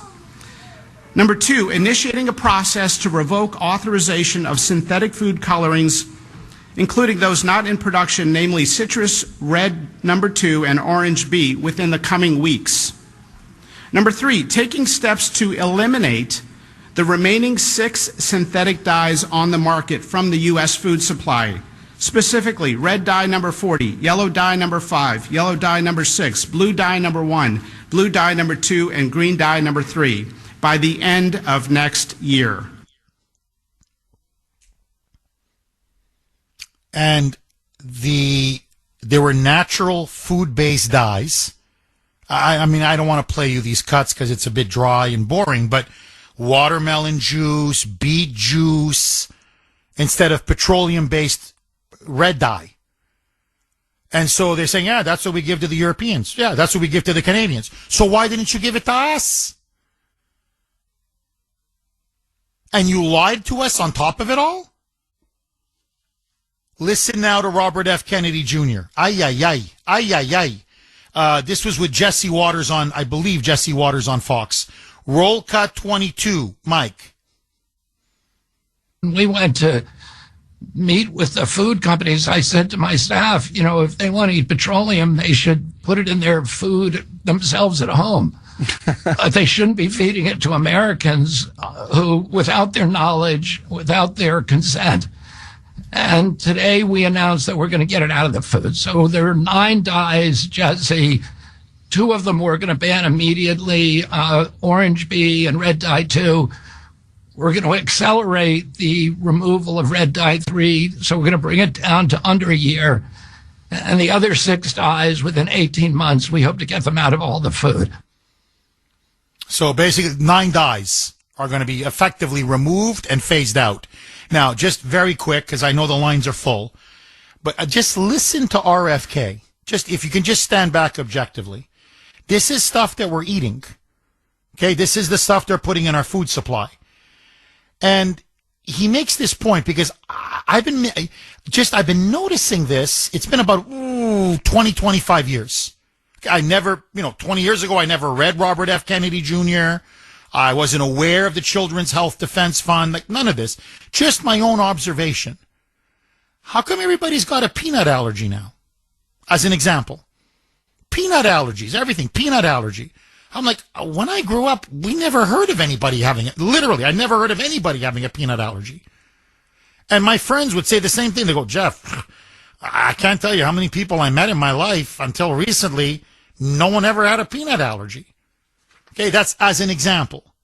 But diseases, all kinds of diseases that we have now that we just didn't have before. I'm not saying we didn't have it here or there, but like ADHD, how prevalent ADD, attention deficit disorder, ADHD, attention deficit hyperactivity disorder, it's now over half the kids. They're being diagnosed one after another, including, by the way, my 2 kids. My Ashton, my Ava, both ADHD. Okay, just to give you an example. We never knew anybody with ADHD. Nobody. I mean, literally nobody. I'm just giving an example. Tourette's, how much it's increased. Tics, like speech delay, all these problems. So listen now to RFK. Because when I heard this, I'm like, that's exactly my perception. Like, something is going on. It's obvious. Something's going on. Roll cut 23. Mike. When my uncle was president, 3% of American kids had chronic disease. Today, it's around 60%. And these are a broad category. The ones that Marty mentioned, like ADHD, the neurological disorders, ADD, ADHD, speech delay, language delay, tics, Tourette syndrome, narcolepsy, ASD, and autism. All of these are injuries that I never heard of when I was a kid. They were not part of the nomenclature. They weren't part of the dialogue. I mean, I'm not saying there wasn't one here, one there, of course, but it's like it's rampant. And he's completely right. Listen now to this cut, okay?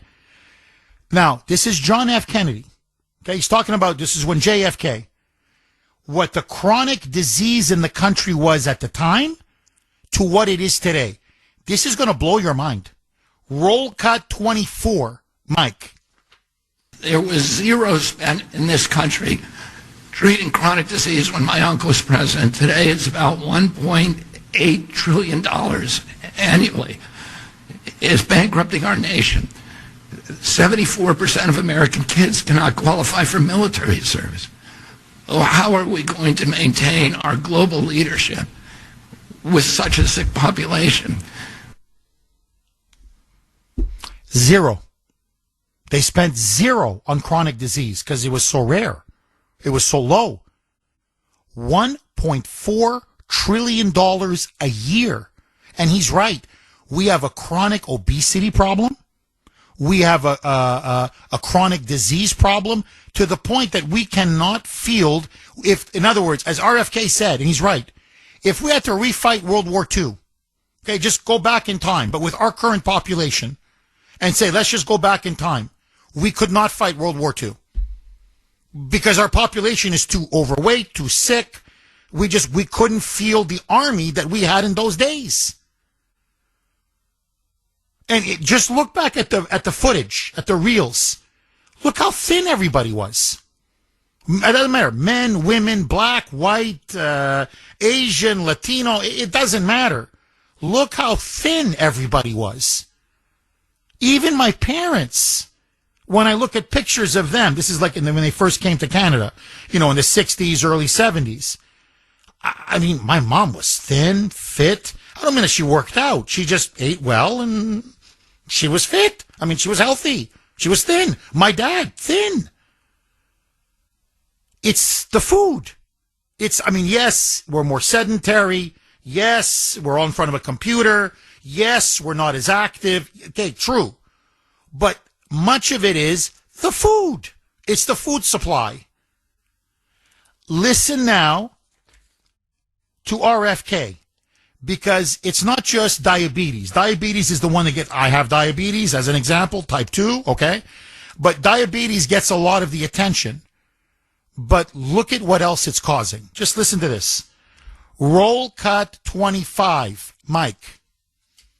We have all these autoimmune diseases, these exotic diseases. And again, I never heard of juvenile diabetes, rheumatoid arthritis, lupus, Crohn's disease, and 100 others that were just unknown when I was a kid. I never knew anybody with a peanut allergy. I never knew anybody with a food allergy. Why do 5 of my 7 kids have allergies? I never knew of anybody who had eczema. I knew of a very small number of children who had asthma, but that has exploded as well today. And our fertility is dropping dramatically. Teenagers in this country today have the same testosterone levels as 68-year-old men. Our girls are reaching puberty 6 years early, from 10 to 14 years old. And this is existential for our country. And we have to address it. Girls are reaching puberty much, much earlier than they used to.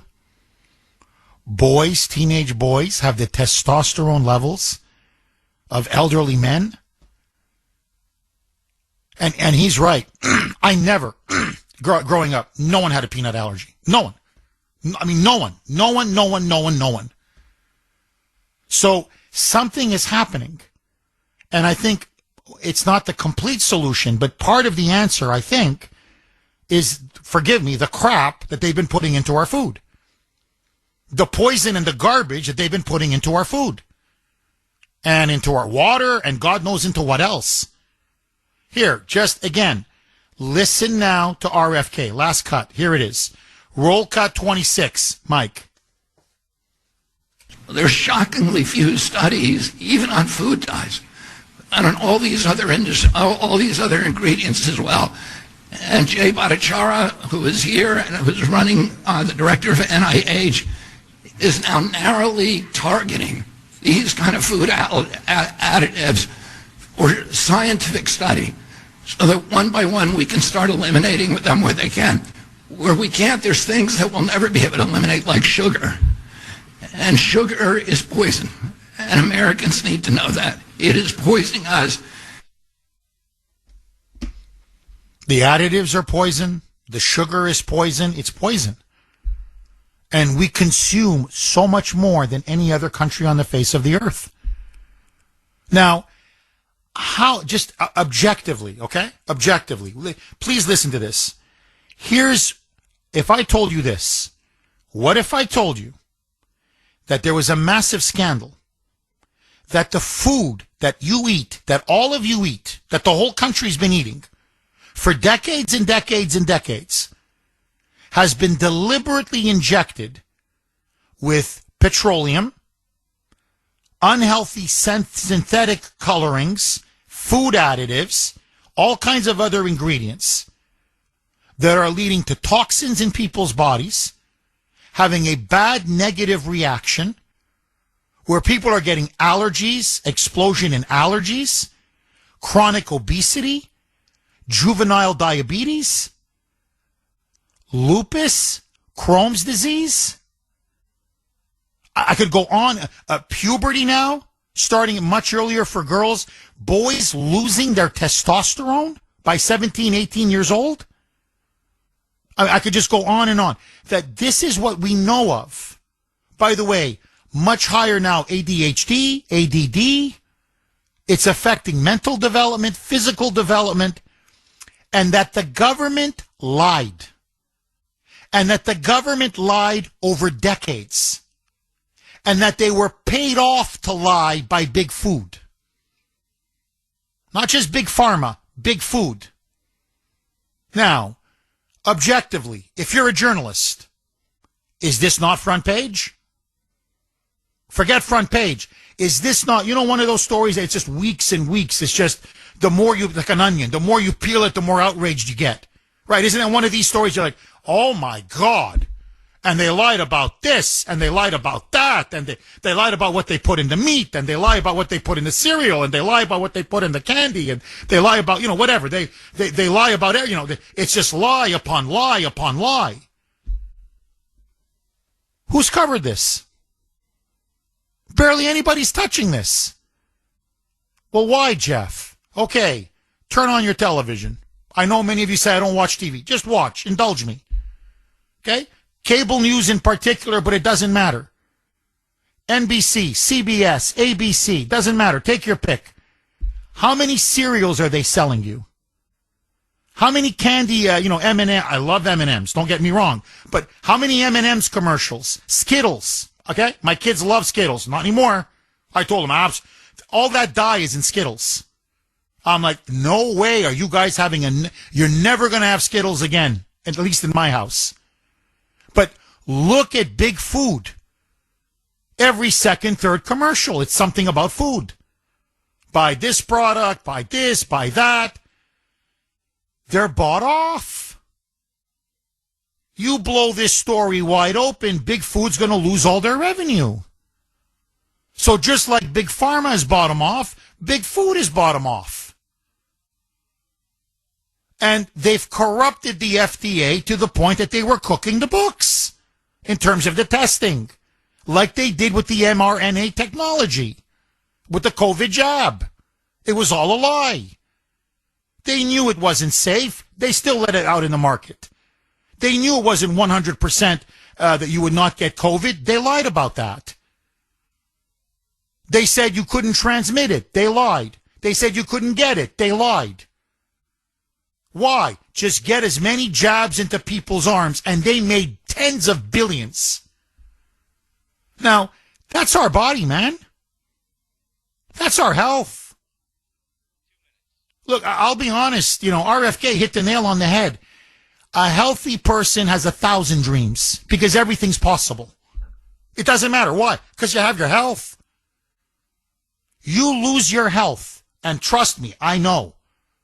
I saw what it did to my mother, cancer, Parkinson's, my dad, cancer, my mother-in-law, Grace's mom, a wonderful woman, her dad as well. You only have literally one dream, maybe two. Stay alive, and my God, can you mitigate the pain? That's all you think about. That's your only dream, is hanging on. And hanging on with some dignity and not having to live it's torture in some cases. Because that's the kind of pain they live with. My father, my mother, my grandparents instilled in me this is old world wisdom. When you have your health, you have your wealth.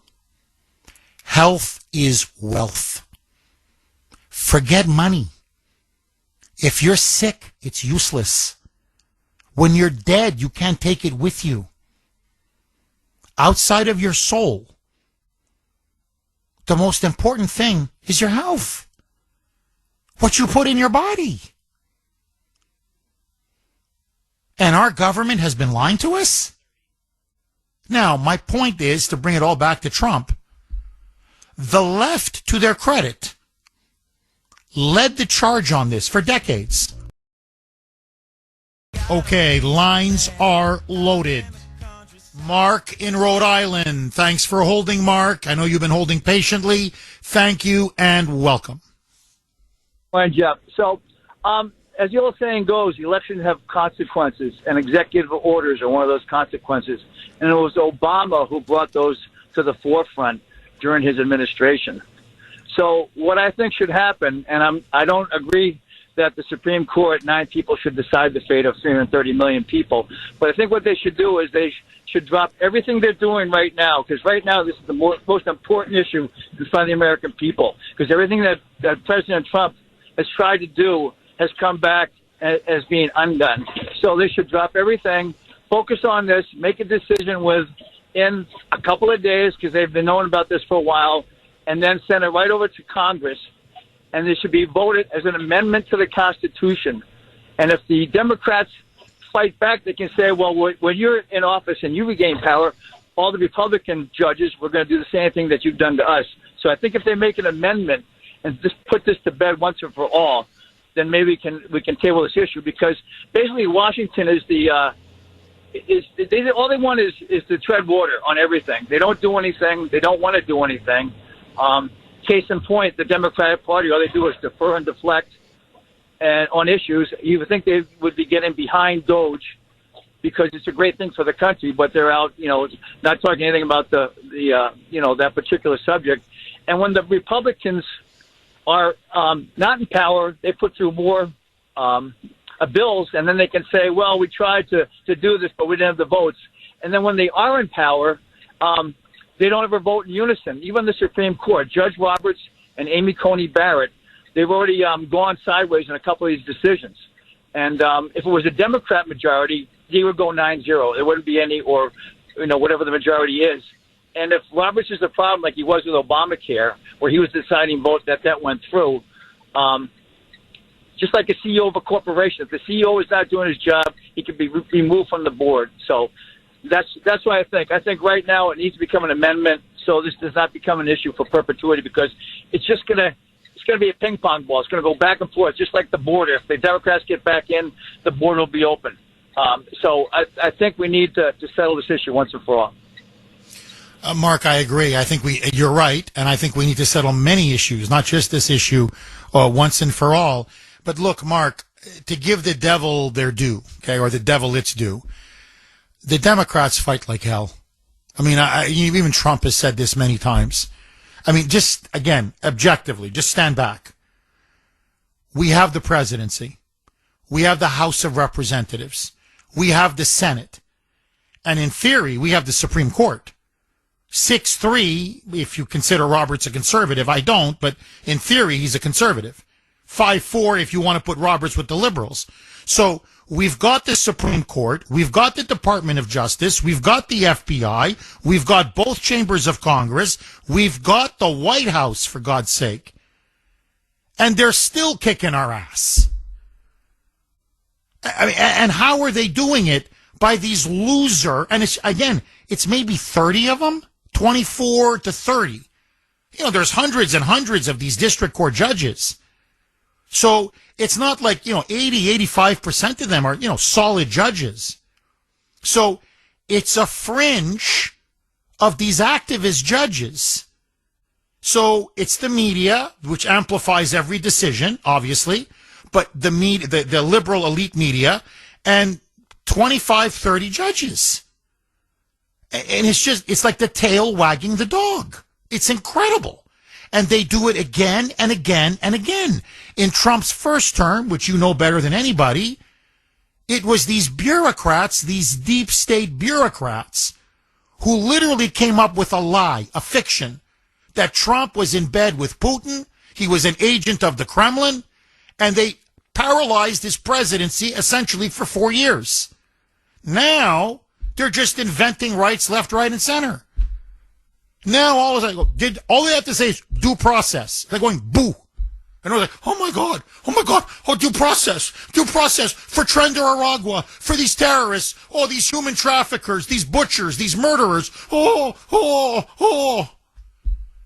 They're illegal aliens. There's no due process. What are you people talking about? Out. You're in, you're out.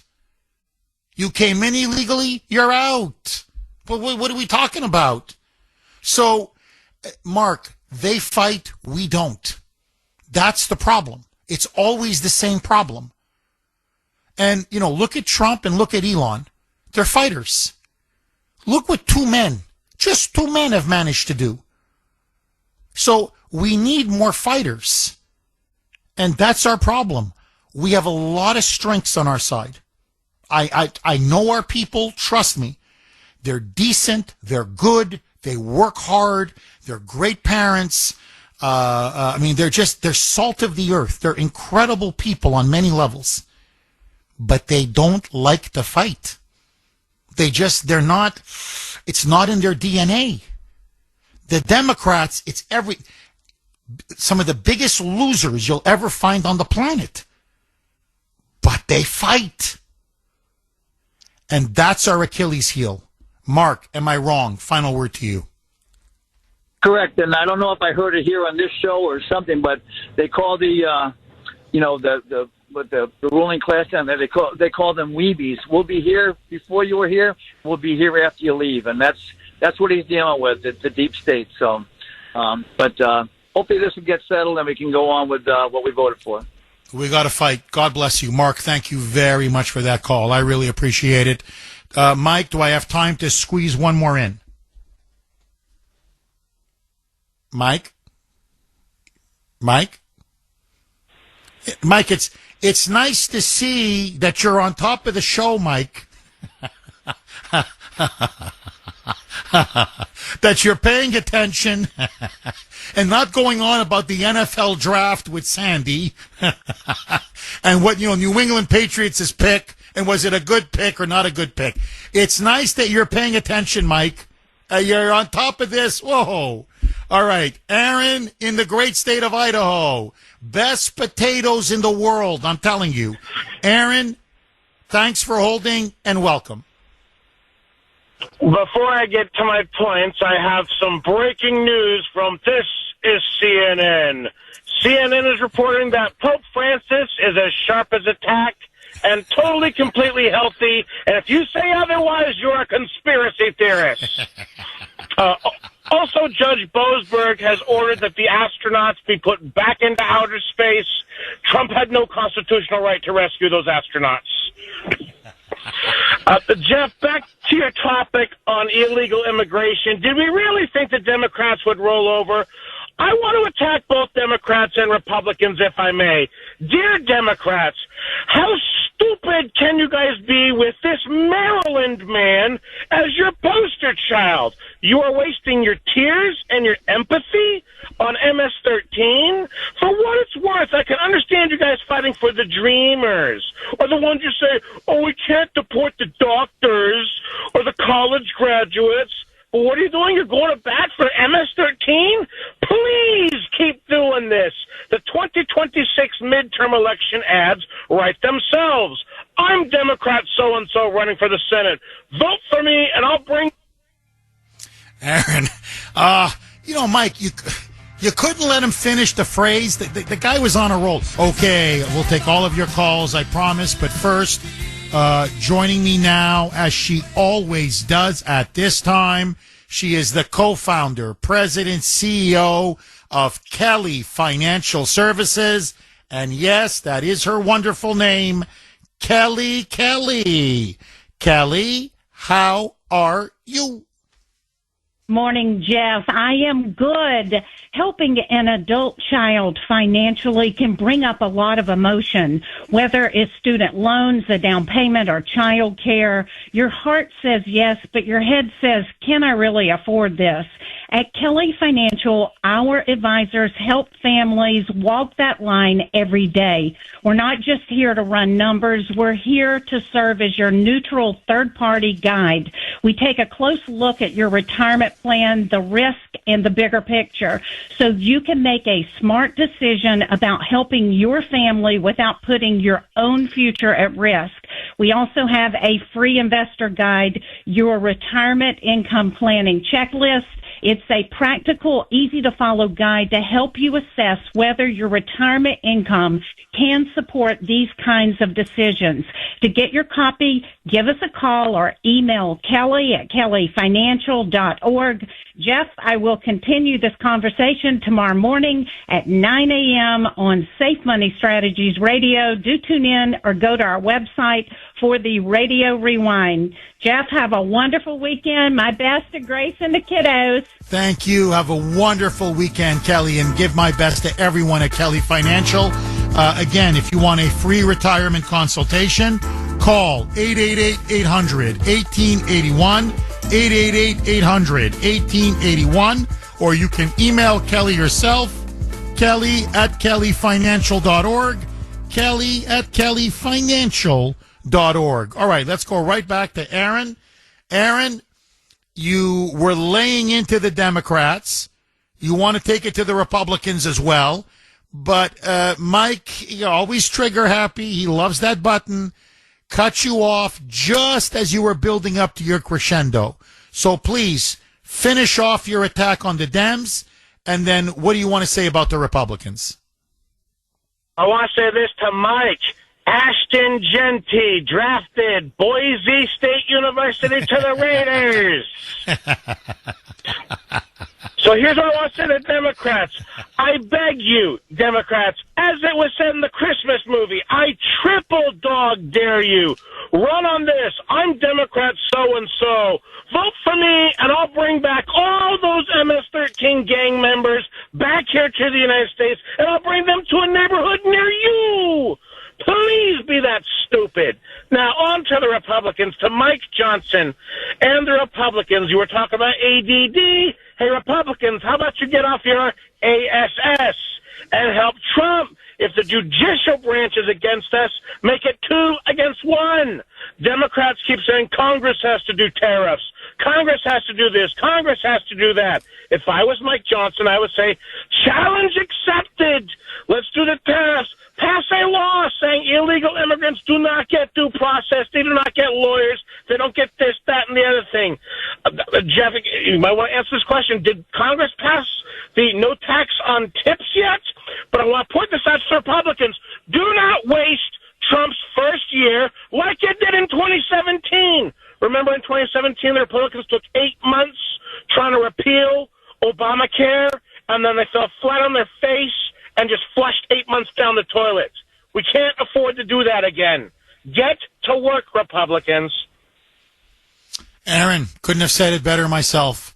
And you can see a lot of these globalist establishment, old guard Republicans. You can see they're slow walking everything. They want inaction. They want paralysis. They don't want Trump's agenda to pass. And eventually they feel he's going to lose momentum. Then the midterms will come, and they're hoping that the Democrats win, and then just impeach Trump again and again and again, and then effectively neutralize his presidency. So that's why Trump's got to be on offense, and he's got to move now. He's got to move quick, and he's got to be decisive. Thank you, as always, Aaron. Very, very good call.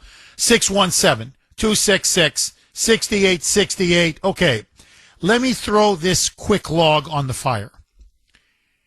Do you feel, I'm just curious, betrayed by our government, who have told us for how many decades that the dyes, the additives that they put in our food supply was good for us, it was healthy, it had no long-term health effects whatsoever, and now it turns out it wasn't true?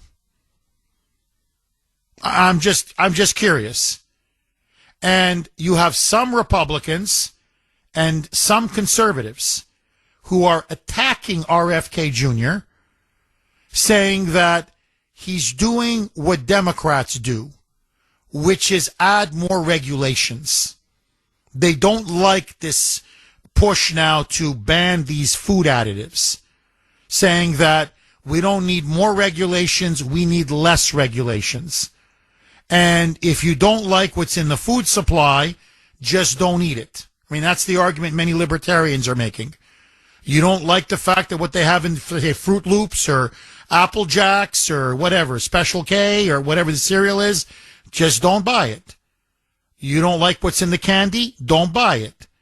You don't like it's in what some of the foods? Just don't buy it. And that the real issue is chronic obesity, that we just eat too much as a people, and we don't exercise enough.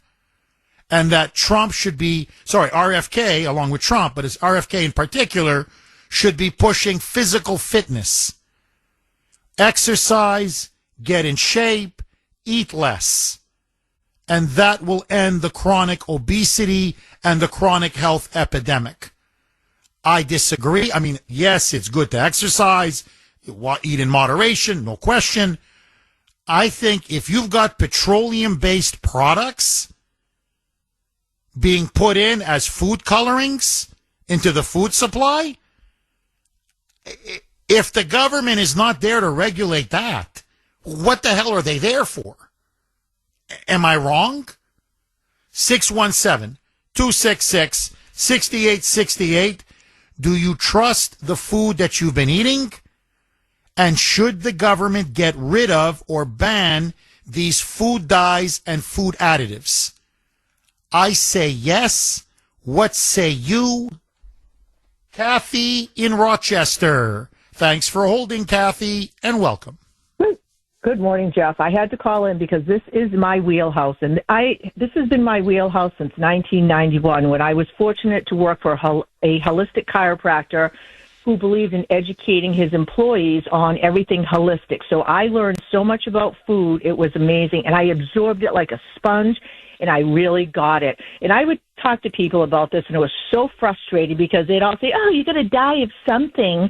You know, such idiots. Because, you know, what this is all about, those politicians who are spewing that BS, they're all getting funding from these big corporations, but it doesn't start with the corporations. It starts with the chemical companies like Dow, Monsanto, BASF. It's a Syngenta. It's all the chemical companies. Monsanto has created seeds that do not replicate. They're genetically modified seeds. And so farmers years ago would save their seeds and replant them the next year. But Monsanto wants to control the seeds of the world. So it's the chemical companies. Now, the chemical companies often employ people who have been previously employees of the government. So, like, you have Genentech, Dow, GD Searle, Calgen, Biotechnology Industry, DuPont, Monsanto, and it goes on. And they have people that have been U.S. Supreme Court justices in the USDA and the EPA, the FDA.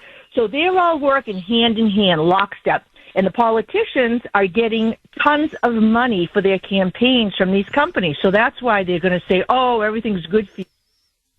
Kathy, can you hang on? 617-266-6868 is the number. Okay, I want to go right back to Kathy, but just before I do, really good message on Messenger, and the person who sent it wants to remain anonymous.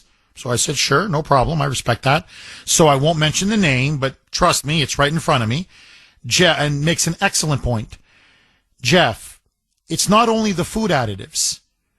But, and this is what Kathy was referring to in her call just before we got cut off by the break, but the GMOs, bioengineered crap that they're putting in our food, but also all the chemicals they are making. They're making our clothing out of it, and the cleaning products, the laundry detergent, all of this, that is killing us. It needs to stop. I spend several hours shopping because I have to read all the labels, and most of the stuff I end up putting back on the shelf because it's full of all the bad stuff. You know, I noticed that. When you look, say, at just cereal, a regular box of cereal. Not to pick on cereal, I'm just going to give you an example that I'm familiar with. It's incredible what's in it. Like, I urge everybody, just try it. And it's like names you've never heard of. And it's all these chemicals and additives and you know what, and you're like, is this even good? Is this even healthy? Like, should we be putting this in our body? So anyway, let's go right back to Kathy in Rochester. Kathy, you were saying even the seeds that they're using are genetically modified. We're not even using all natural seeds anymore to grow the food. Chemical companies like a big chemical like Monsanto and others are spending a lot of money lobbying politicians for them to look the other way. Please pick up where you left off, Kathy. Okay. And that caller was absolutely right. One thing you must do, you must look for the non-GMO verified. It is a label. It has a little butterfly, and it says non-GMO verified. And especially when you're buying any wheat, soy, or corn products, because those are the three grains that they use the genetically modified seeds on the most. So you always need to look for non-GMO, and you will not find that non-GMO on Doritos. You will not find it on any foods from Kraft, from Procter & Gamble, from General Mills. You won't find it. You really have to read every single label of everything, because even on Campbell's soup, on M&M's, Jeff, on Nestle's chocolate chips that Americans have used forever to make Toll House cookies, contains genetic engineering, and you have to avoid that like the plague. You can't, because we don't know what the outcome is going to be on our health in the future. But canola oil is another thing that's really, really bad. And another site that everyone should go to is naturalnews.com. Mike Adams, he calls himself the Health Ranger. He has got a phenomenal amount of information about foods that are good and not good for you, but canola oil is one of the worst. It actually has linoleic acid, and the linoleic acid that is in seed oils is what is causing people to gain weight. And canola oil is in everything. It's in hot dogs, macaroni and cheese, breakfast cereal, chips, tomato sauce, french fries, ice cream, soda, peanut butter, granola bars. So you think you're eating a granola bar and you're doing yourself a favor? Read the ingredients. You will be horrified. It does not, unless you're buying an organic. That's the other thing.